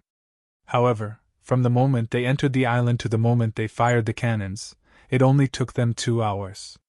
This was not because the combat power of the 3rd Division was stronger than that of the 2nd Division. Instead, it was because Catania's Island was too weak, so the speed of their attack was much faster. Yang Chendong, together with the main force of the 1st Division and the Navy headquarters, soon after leaving the port of Luzon Island, they received reports from the 2nd Division and the 3rd Division. The speed of the military progress was smoother than expected. After Yang Chendong read the report, he just casually handed it to the deputy commander of the Navy Gao Xiong and said, "With such strength, they dare to go against the 5-star army. There is no need for this DF country to exist."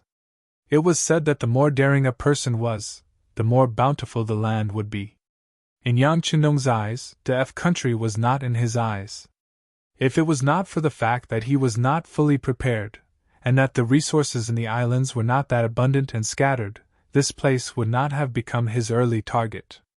If there was someone to blame, it was the merchant Abu Burkle, who was blinded by profit and did something that led to his own death. Since it was like this, Yang Chendong would fulfill his wish. Gao Xiong took the telegram and quickly read it. He asked, "6th Young Master, do we agree to their request?" "Yes, but we have to ask them to play it safe and not be reckless. Our intelligence department has sent news that this Western merchant is quite capable. He has also spent some effort to build a naval fleet. Any carelessness could lead to irreparable consequences. Also, inform the logistics department that the transport ships can be activated and quickly occupy the occupied islands." Yang Chendong gave the latest order.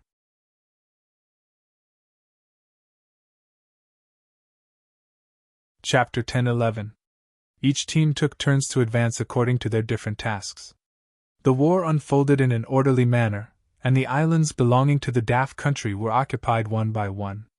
Due to the slave system implemented by the Great F country, after occupying an island, the indigenous people became the people with the lowest status. When the Great F country soldiers entered the island, they burned and plundered, and did all sorts of evil. This had already aroused the anger of the people. When the 5-star Navy arrived, these people fought to rebel and cooperated with the army's entry, making the progress much smoother. Most of the soldiers of the DAF country were bought by Abu Burkle with money, and most of them were pirates who had been at sea all year round. These people were naturally unmatched when it came to looting, but these people had one thing in common, which was that they didn't know how to write the word loyalty. In their eyes, there were only benefits. If there were benefits, they would naturally join. If there were no benefits, they would run as far as they could. With such a temperament, when the news of the 5-star Navy's attack came, many of the DAF country soldiers, former pirate groups, on the islands fled.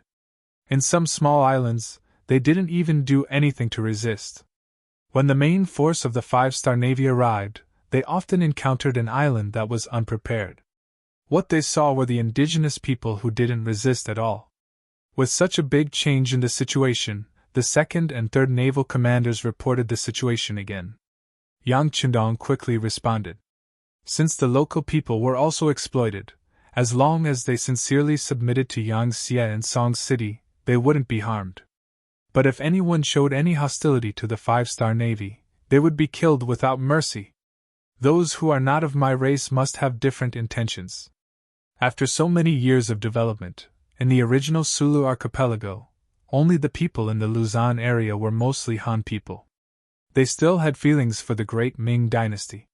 The people in the other archipelago moved here later. They had their own beliefs, and many of them were influenced by Islam. For such a hidden enemy, Yang Chinong would never be lenient, because he knew that today's kindness may be exchanged for understanding sorrow. At the same time, Yang Chinong also issued another order. For the pirates that previously belonged to the Daf kingdom, kill them if possible. If they couldn't kill them, they had to be driven out of the sea. In short, any forces or individuals who dared to be enemies with Yang Xie must not be allowed to survive. The 5-star Marine warriors, who have always been warlike and composed of elites, are waiting to make contributions and obtain unparalleled glory.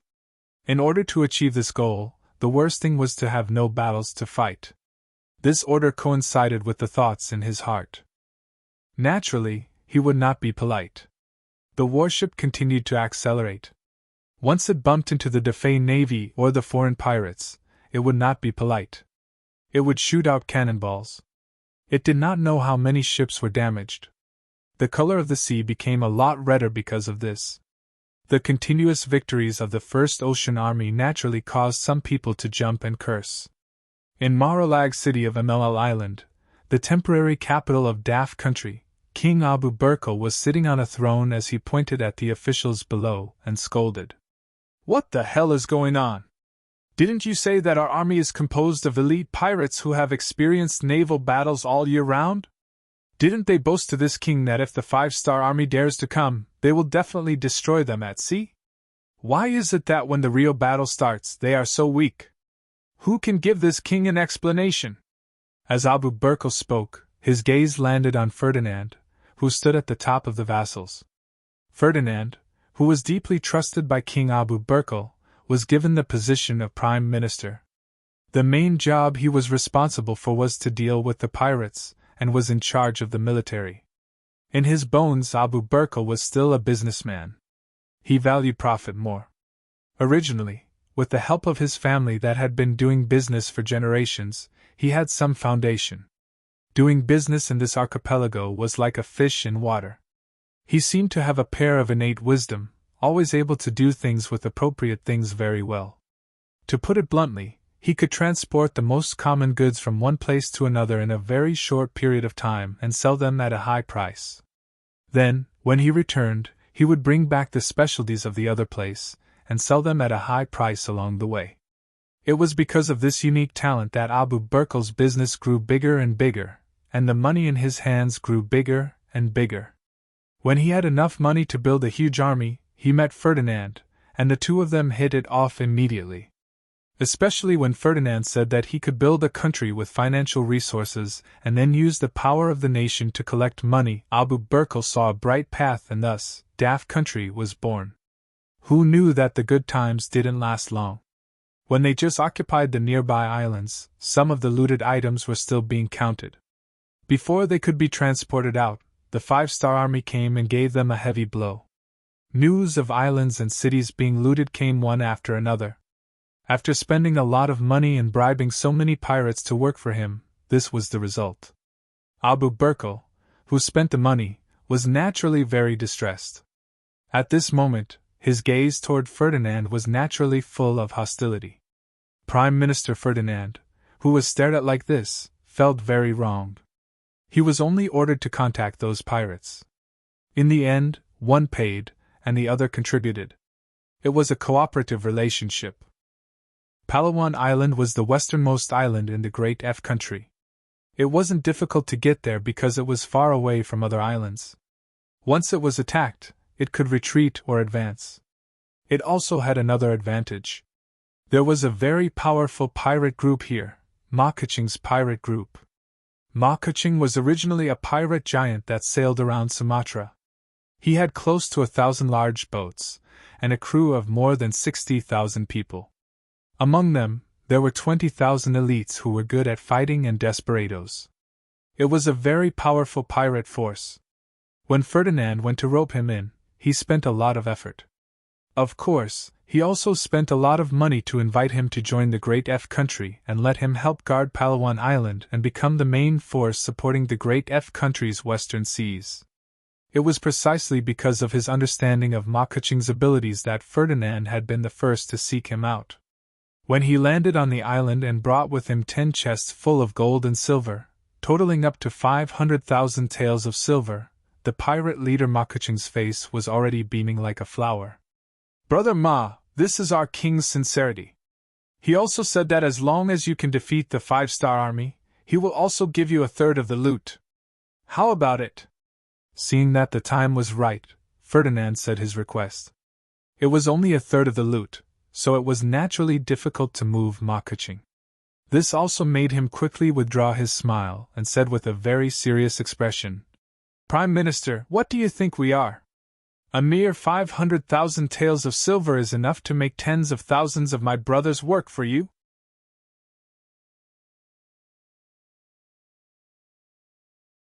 Chapter 10-12.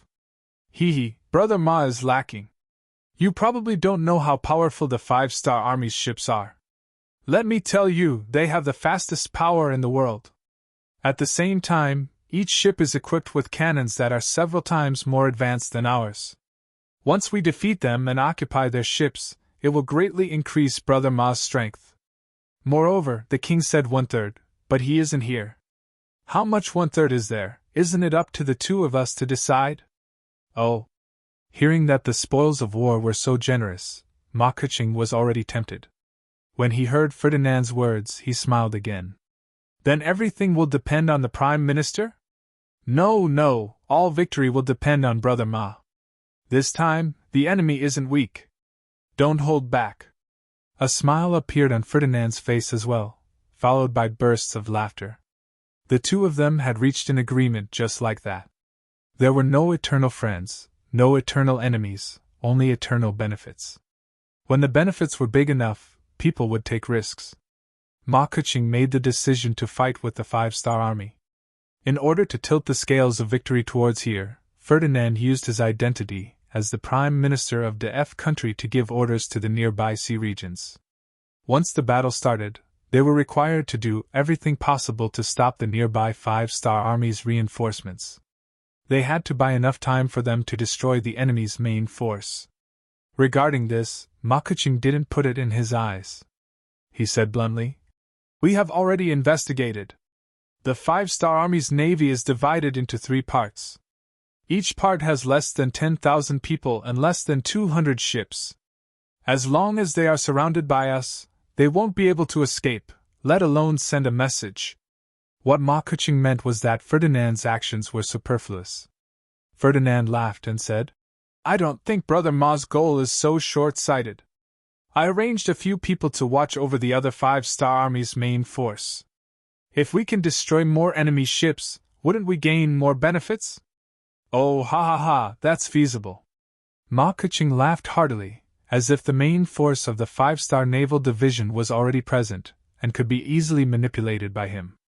This was not his fault. He could only blame himself for the fact that the 5-star naval division was only active in the area around Little Ryukyu Island. They were only passing by Sumantala. Considering their limited military strength, they had not established any influence there. Those who didn't know didn't care. Ma Keqing didn't know the strength of the 5-star army's navy, which was why he made such a decision. But reality soon, not all ships' navy's navy. Some power was like a sharp blade's edge, it was impossible to block off its light fleet's light. Set Ma Keqing's navy's navy's.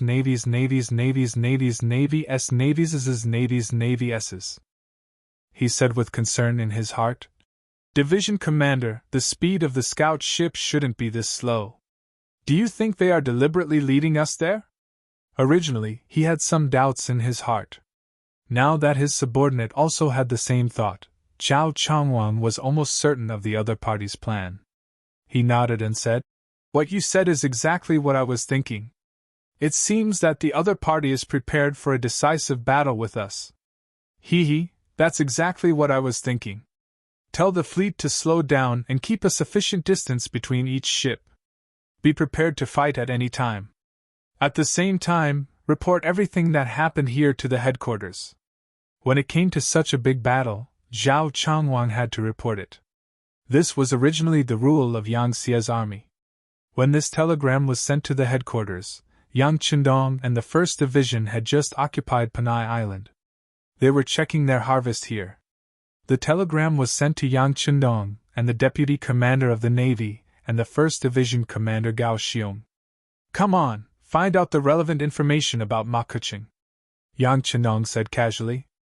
Beta Persei and a few others quickly sent a thick stack of information to Yang Chendong. This information was provided by the Security Bureau and the CIA. Then the CIA continued to develop, and they already had a certain intelligence system. With 2 departments collecting and providing information at the same time, this would enhance the authenticity of the information and provide a better reference for making correct judgments. Oh, this pirate organization is quite powerful. Looking at the information sent by the 2 intelligence departments at the same time, which was roughly the same. Looking at the numbers above, there were thousands of warships and more than 60,000 soldiers. Yang Chendong couldn't help but be shocked. One must know that the pirate forces were not comparable to other forces. Surviving at sea all year round made their needs greater than on land. Let's put it this way. If a force had 60,000 people on land, it wouldn't be surprising. If it was done well, even a county magistrate could do it. But to have such a huge force at sea, the resources needed were too much. It was enough to show that this was not a small force. Gao Xiong also saw this group of forces, then said worriedly, 6 young master, enough ants can bite an elephant to death. In the face of such a strong enemy, I'm afraid that even if C 2nd Division wins, they will have to pay a certain price. It's better to send reinforcements immediately. Reinforcements are needed. Yang Chendong nodded in agreement. Although he was confident in C 2nd Division, with the power of their warships and cannons, as long as they were not ambushed in their sleep, they would have the ability to break out of the encirclement. But just passively taking a beating was not his style. The establishment of each C division used a lot of financial and material resources in Raiken City. Any loss would make him feel distressed. How about this? Send a telegram to the C 4th Division patrolling the nearby sea area. Let them quickly approach C 2nd Division. Don't let them meet up first. Once they find that the enemy is surrounding them, attack them from both inside and outside. 1 C 2nd Division and 1 C 4th Division. With such a force, even if they were facing a force several times stronger than them, they would still have the ability to counterattack. Yang Chendong gave the order, and Gao Xiong nodded in agreement. Then he asked, The enemy has already made their move. 6th young master, I think we should also hurry up. Everything on Panay Island will be left to the garrison and the people. Should we continue to move forward? Yes. Yang Chendong nodded silently, and his eyes fell on MLL Island on the sand table. This time, Daft Country went to war without declaring war, killing and injuring so many soldiers and people. If they did not teach them a lesson, wouldn't they be looked down upon by others? Wouldn't anyone dare to provoke them in the future? C 1st Division set sail again, and the fleet headed south. Thousands of nautical miles away in the west, at this moment, ships were also densely packed. The tense atmosphere before the war appeared on every pirate's head, indicating that a life-and-death battle seemed to be about to begin at any time. Compared to the tension of the soldiers below, Ma Keqing, as the leader, was very relaxed. In his opinion, with more than 6 times the number of troops and 5 times the number of warships, the 5-star army had already become his meal, the meat in the bowl. At this time, he consciously ignored 2 problems.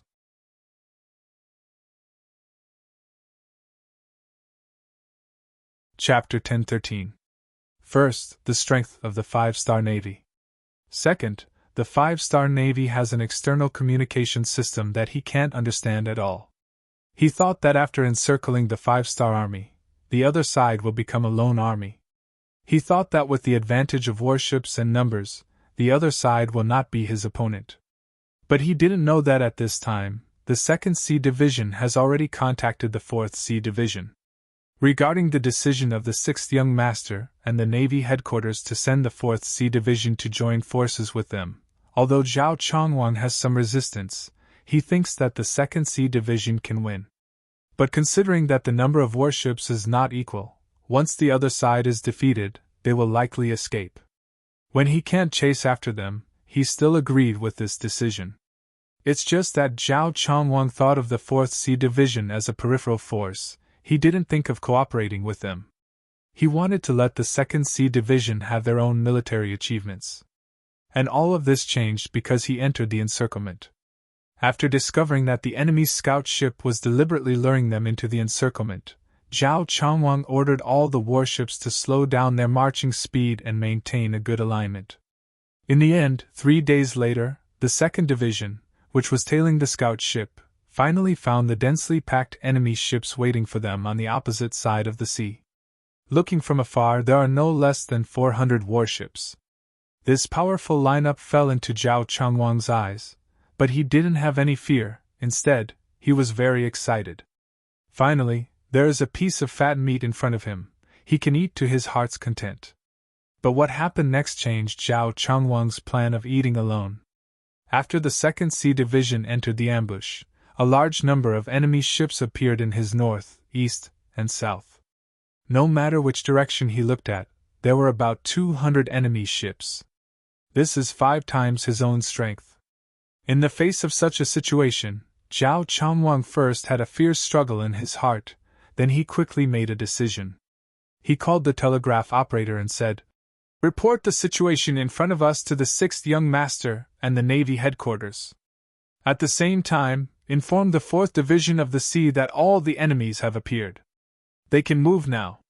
Division Commander Xinxing, who was accompanying the 1st Sea Division, shouted, "Our 2nd Sea Division can eat these enemies. Why are we still asking the 4th Sea Division for help?" The hidden meaning in Xinxing's words was, why did they have to give half of the credit to others? Regarding this question, Zhao Chongwang's answer was, "The fat meat is too big for us, 2nd Division High, to eat it. If we ask 4th Division High for help, not only will we not eat less, we will eat more. At the same time, we can reduce our losses, so why not?" As the division commander, Zhao Chongwang had absolute authority over the military affairs of the 2nd Division. Immediately, he had the telegraph operator issue the order. What he didn't expect was that not only did he receive news that the 4th Master Teacher had agreed to make a move, he even received praise from the 6th Young Master. The general gist of the telegram was that Zhao Chongwang had always looked at the big picture and had truly integrated sincerity and unity into actual combat. Very good. The 6th Young Master was very happy and personally rewarded Commander Zhao with a box of Bugnam of Gojosian cigarettes and 100 jars of good wine. Considering the quantity of cigarettes produced, cigarettes became one of the most sought-after goods. Because of the high consumption, even the generals in the army received a monthly quota. As for the Wunan Ace brand that had just been released, it was the best among them. It was not inferior to the influence of the current Zhonghua cigarettes. A box of cigarettes and 100 jars of good wine were given out at once. This kind of reward was sent to the entire Yangxia army through the telegram. Remember, it was the entire Yangxia army. It wasn't limited to the 1st Division High, nor was it limited to the entire navy of the 2nd Division High. As long as one was in the Yangxia army, they were notified of this news. For a moment, while everyone was envious of these benefits, they were even more envious of 2nd Division Commander Zhao Chongwang. To be able to receive such a reward from the 6th Young Master, needless to say, he had already been taken seriously. It could be imagined that in the future, he would have a meteoric rise. Why did Yang Chidong do this? It was very simple to say. He used this proof to tell all the senior officers how important it was to be united. As long as you have the big picture in mind, even if you didn't achieve much, you would get more points than if you acted alone. Zhao Chongwang was shocked by this telegram, but soon he was very excited. But when the excitement passed, he began to ponder the meaning of this matter. So, after he thought it through, 2nd Division High didn't immediately counterattack. Instead, they continued to drill into the middle of the encirclement. Since he already knew that he was surrounded, it was equivalent to knowing the opponent's plan. Zhao Changwang wasn't in a hurry. He wanted to wait and see, not to see if the opponent had any tricks up their sleeves, but to buy time for 3rd Division High to reach the designated target. 2nd Division High was surrounded, but they didn't immediately escape. Instead, they continued to move forward, towards the center of the battlefield. This also made Ma Keqing, who was about to give the order to attack, hesitate. This also made Prime Minister Ferdinand, who was following the army, unable to understand. Shouldn't a normal person run away immediately when encountering such a situation? If they didn't enter the center of the encirclement, even if they had to pay a big price to escape, there was still hope for them to break through. But once they entered the center of the battlefield, even if they wanted to escape with a ship, it would be harder than ascending to the heavens. The 5-star army knew this, but why were they still so close to the center of the battlefield? Puzzled, the two gathered together to think about it.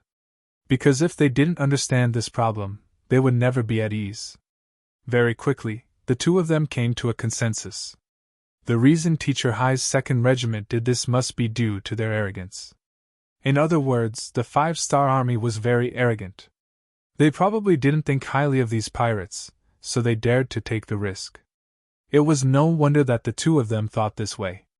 According to the information obtained from the scout ship that followed 2nd Division High, ever since they discovered each other, 2nd Division High's ships didn't leave.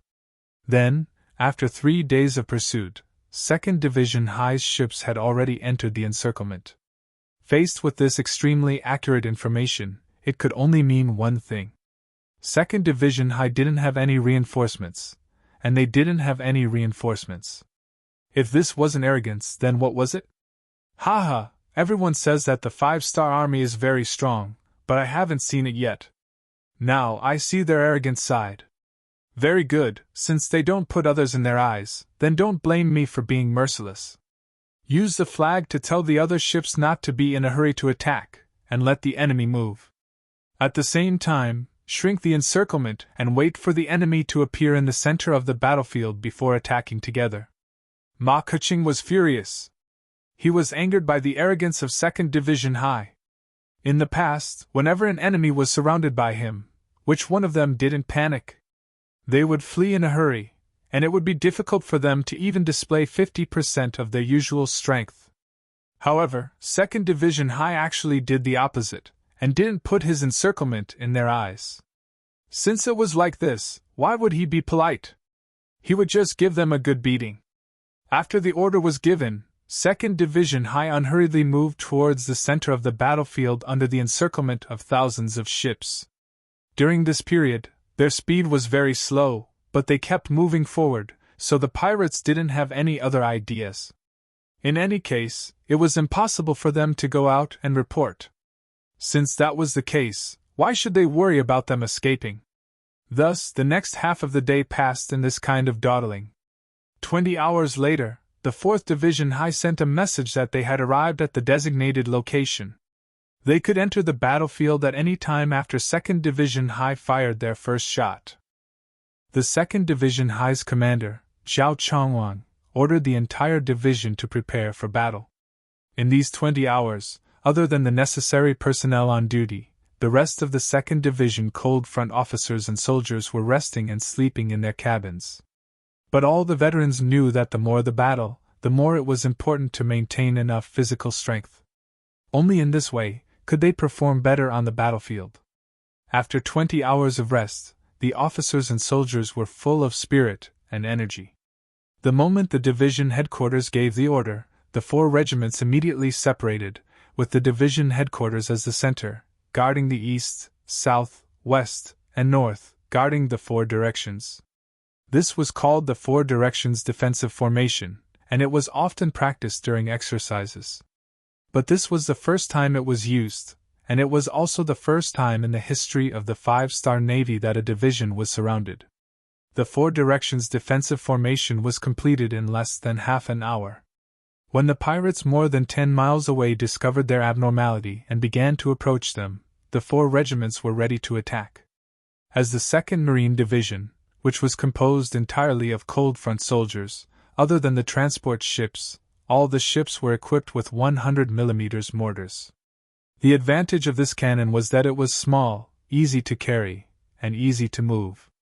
It could be placed at the bow, middle, or stern of the ship, and could be adjusted according to the direction of the enemy. Moreover, the shortest attack range was 13 miles, and it could be used to kill enemies from a long distance. As for the divisions, they were equipped with 5 level 4 warships. Among them, there was one for the division headquarters and one for each of the 4 regiments. All of the Class 4 warships were equipped with Type 61 100 mm single-barreled naval cannons. Firing rate, 12 rounds/minute, range, 22. 5 kilometers, against the sea, 14 kilometers, against the air, elevation, 85 degrees, weight, 15. 9 kilograms, muzzle velocity, 895 meters per second. This type of 100 mm naval cannon was produced after Yang Chendong took out the finished product from the warehouse, and the Crimson City shipyard gathered countless manpower and resources to research it for 3 years before they succeeded. This type of naval cannon could fire up to 45 nautical miles away, and was currently the strongest cannon developed by the Crimson City shipyard and munitions factory.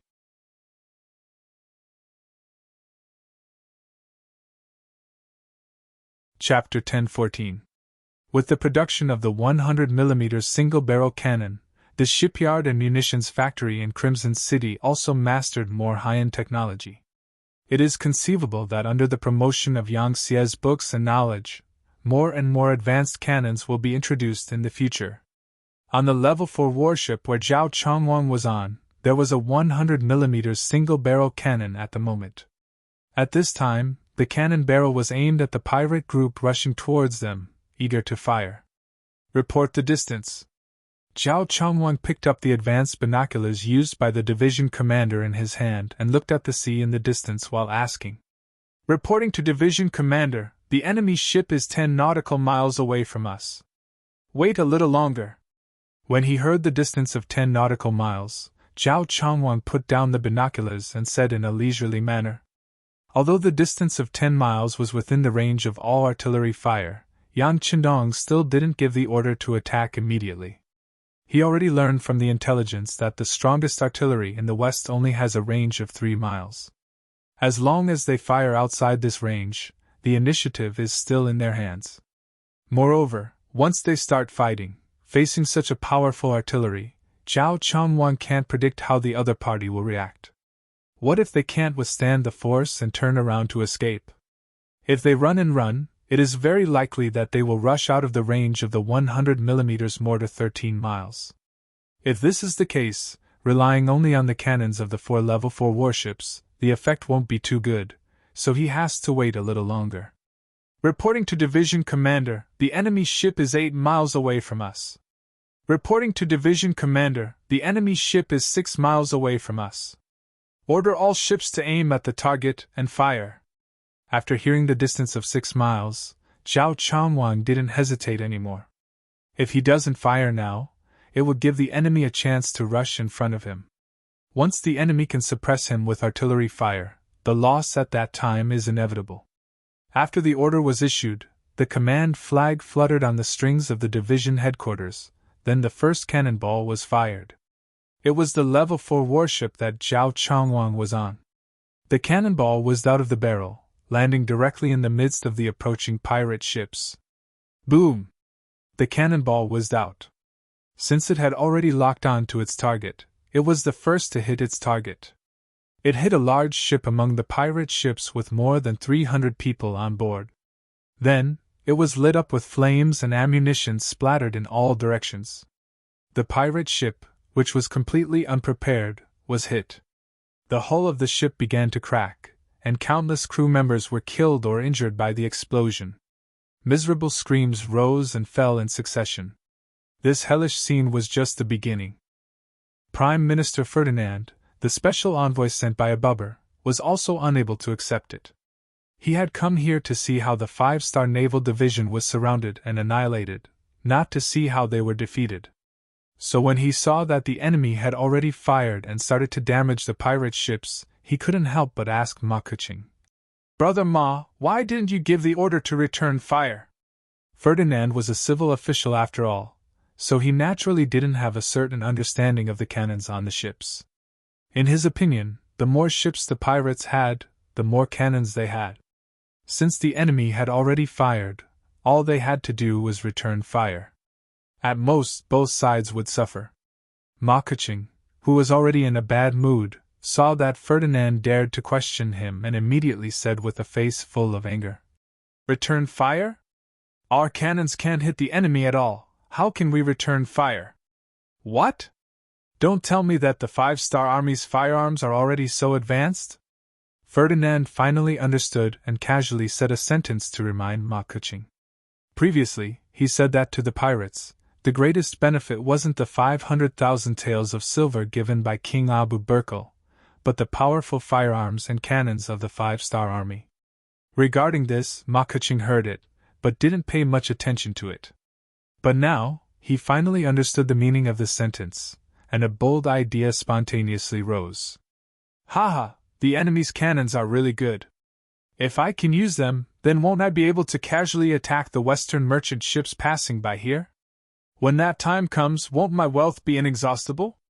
As if he was asking himself, and also as if he had sunk into a crazed state, after a burst of laughter, Ma Keqing suddenly turned around and shouted to his subordinates beside him, "Use the flag to tell everyone, don't be afraid of the enemy's cannons, charge forward bravely. As long as we can advance 3 li, victory will belong to us. When that time comes, we will have even more powerful cannons. When that time comes, no one in this sea area will be our match." Ma Keqing's shout also stimulated his subordinates, and they shouted loudly as they went out to spread the news. This gave direction to the pirate ships that were already in chaos. To be able to become pirates and survive well, this originally proved that they were superior to ordinary people. Not to mention, for a great pirate like Ma Keqing, to be able to organize a formation of 60,000 men, it was enough to prove his strength and the strength of his subordinates. Initially, facing the sudden attack of the Second Sea Fleet, they were indeed stunned. That was because they were not prepared and did not know that there were cannons that could shoot so far. In addition, Ma Keqing did not give any new orders, so they could only wait in panic. Now that there was a new order, some ships quickly adjusted their direction and continued to move forward despite the danger of being hit by the cannons. At this moment, through the binoculars, one could even see the red faces of many people. It was the face of someone who would do anything to achieve their goal. It was the face of a desperado. Reporting to the division commander, after the initial panic, the enemy has begun to approach us. A division commander on the same ship, Xinxing, put down his binoculars and looked at the division commander Zhao Chongwang. Zhao Chongwang was also shocked by the opponent's fearlessness. But to be able to become the division commander of the Cold Vanguard, which one of them was not a person with an extremely strong mentality. After a moment of sighing, he ordered, "Order all warships to adjust their direction. Be sure to control the enemy's warships 3 li away." Not only did he want to win, he also wanted to not suffer any losses. This was where Zhao Chongwang's ambition lay. Although it was said to be ambition, under the advantage of powerful cannons, who could say that this was an impossible task? The Second Sea Fleet began to change their target.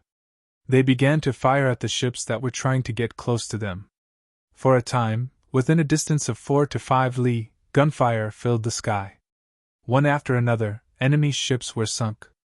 On the vast sea, countless small black dots floated on the water, calling for help from nearby ships.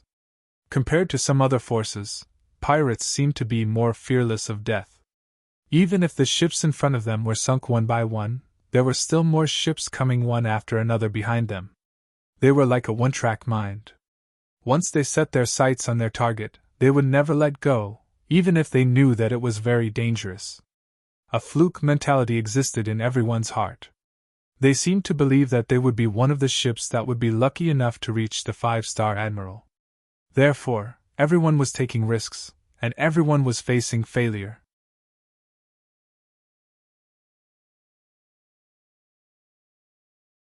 Chapter 10-15. Everyone, advance! I don't believe that they can defend so well. On the pirate ship, Ma Keqing's eyes were red with anger. It wasn't because of lack of sleep, but because he was anxious and impatient. Ma Keqing had experienced hundreds of battles in his life. Some of them were as dangerous as today's battle, so he was still betting. He bet that with the advantage of numbers he could win in the end. However, all of this was disrupted and defeated by another piece of news that came out of nowhere. All the pirate ships continued to advance according to his orders, especially the fast scout ships. Although they didn't have any offensive capabilities, they had the advantage of being extremely fast. Once such ships appeared, it was really difficult to be targeted by the cannons. They became the first pirate ships to reach the 3-mile mark. Finally, there was a ship that entered the 3-li radius. This was equivalent to giving the other pirate ships a shot in the arm. For a time, the other ships were influenced by this and also madly accelerated. It was as if they wanted to rely on their numbers to win. But at this moment, when their hearts were filled with hope, suddenly a large number of cannons roared behind them. Then, more ships with the 5-star red flag joined the fray. They were the Sea's 4th Division that was ordered to come to the rescue. At the beginning of the war, the Sea's 4th Division was ordered to patrol this area to prevent people from taking risks and attacking the coast of Cambodia that had just been conquered by Yang Xie. It was because of the special position of the Sea's 4th Division that Yang Chedong gave them the opportunity to participate in the war. When he received the order, the commander of the Sea's 4th Division, Ding Yan, was naturally very excited. He immediately left the 4th Division to continue patrolling, while the other 3 divisions and a division's battalion headed straight for the designated area. The cooperation of the Sea's 2nd Division bought them time, and they finally arrived in time for the battle. They finally appeared when the battle was at its climax, and then they dealt a heavy blow to the unprepared pirate ships. The sudden appearance of the Sea's 4th Division caught the pirate ships off guard. When the cannons fell again, the pirate ships were horrified to find that it wasn't the enemy that was being surrounded, but themselves. What was even more frightening was that the 5-star Army's ships had appeared out of nowhere. Their cannons were spreading out in a very irregular manner. They had actually discovered that there was no safe zone in this area of the sea. Unlike the previous Naval Division Hai's 2nd Naval Division, they first attacked the leading ships of the pirate ships, then attacked the ships that wanted to come within 3 miles of them. This way, as long as they didn't charge at the front, they wouldn't be in danger of being hit by the cannons. This was also the reason why a large number of pirate ships didn't panic. The appearance of Hai's 4th Military Division broke this rule. When no area was safe, some people with weak wills began to waver. Not all of the 60,000 pirates were elites. Only 20,000 of them were truly loyal to Ma Keqing. The remaining 2/3 were only here to make up the numbers and temporarily find a place to stay. Such a person would naturally have no problem fighting a smooth battle, but once they encountered a serious obstacle, their mentality would collapse at any time. Just like when Hai's 4th Military Division suddenly appeared and gave a heavy blow, the mentality of many pirates began to collapse. The direct result was that some of the more courageous people, those who valued their lives, suddenly separated from the group of pirate ships and directly fled to the distance. Some things can be contagious. Just like on the battlefield, when everyone is rushing to advance, as a member, you will consciously or involuntarily follow them. On the contrary, if someone starts to flee, your brain will also be affected. Under the herd mentality, you will even have the same reaction and turn around to escape. Even more people don't know why they fled. You are like the current situation on the surface of the sea. Once the first pirate ship escapes, there will be a second, a third, a fourth. Until there are more and more of them, affecting the mentality of more people and more ships. The sudden appearance of the escaping ships in the army, and the trend of more and more ships appearing, this scene was seen by Ma Keqing on the command ship. He had a very bad feeling. It must be said that he had seen this kind of thing many times, but usually it was the enemy escaping. This was the first time that his subordinates had escaped. He, who had no experience in dealing with this, actually didn't know what to do now. On the other hand, Ferdinand, who was following the army, saw that there were ships that were about to escape and immediately said angrily, "Quick, stop them, sink them. No matter what, we can't let this situation spread, or else it will destroy our army." "Yes, yes, immediately do as the Prime Minister said." Ma Keqing, who was reminded, also thought of something. He wasn't afraid of the ships escaping, but he was afraid that everyone would follow suit. If that happened, he would quickly become a commander without an army, and that would be really dangerous. Therefore, the pirates who had been beaten up finally had the chance to fire their cannons. However, their target wasn't the Five-Star Army's naval division, but their own people. The sound of the cannons rang out, hitting the escaping ships one after another. This scene was tantamount to a resounding slap to the other people's faces, which was equivalent to telling everyone that the consequences of fleeing in the face of a battle were tragic. This method of killing the chicken to warn the monkey had a certain effect, and for a moment, the wind of fleeing in the face of a battle was suppressed. This chaos gave the 2nd Sea Division a chance to counterattack. Originally, some of the ships were already 4 miles away, and it looked like they would be a threat if they continued to charge forward. First, there was the sudden arrival of the 4th Sea Division, which attracted the attention of the other party. Then, there were some pirate ships that wanted to escape, which shook the pirate army's determination to attack. Under these two sudden changes, the pirate ships' speed slowed down. The only ones that really rushed over were the scout ships that didn't have cannons and were closer to the enemy. Ships like these that came alone couldn't pose any threat to the 2nd Sea Division at all. Every Five-Star Army's battleship only needed to send a squad of soldiers armed with the Type 95 to close in and strafe. Facing the pirates who were still armed with bows and arrows, after a few rounds, more than half of them were killed. They didn't even have the chance to shine before they were completely annihilated. Taking advantage of the delay in the enemy's attack, the 2nd Sea Division's cannons began to extend and unceasingly fired shells. Together with the 4th Sea Division, they attacked the pirate ships from the front and back. Finally, there wasn't a single safe spot left on the battlefield. Countless pirates could only watch helplessly as their companions' ships were struck and sunk into the sea. As they screamed for help, the fear in their hearts grew stronger with each wave. Finally, the matter of fleeing once again occurred. This time, the number of ships that escaped was much higher than the previous few. There were dozens of ships, and even hundreds of ships. When it became a general trend, the so-called stopping would no longer play a decisive role. There were even some ships that took the initiative to open fire on the pirate ships that tried to stop them from escaping. Thus, the internal strife began. When everything entered Ma Keqing's eyes, he knew that it was all over.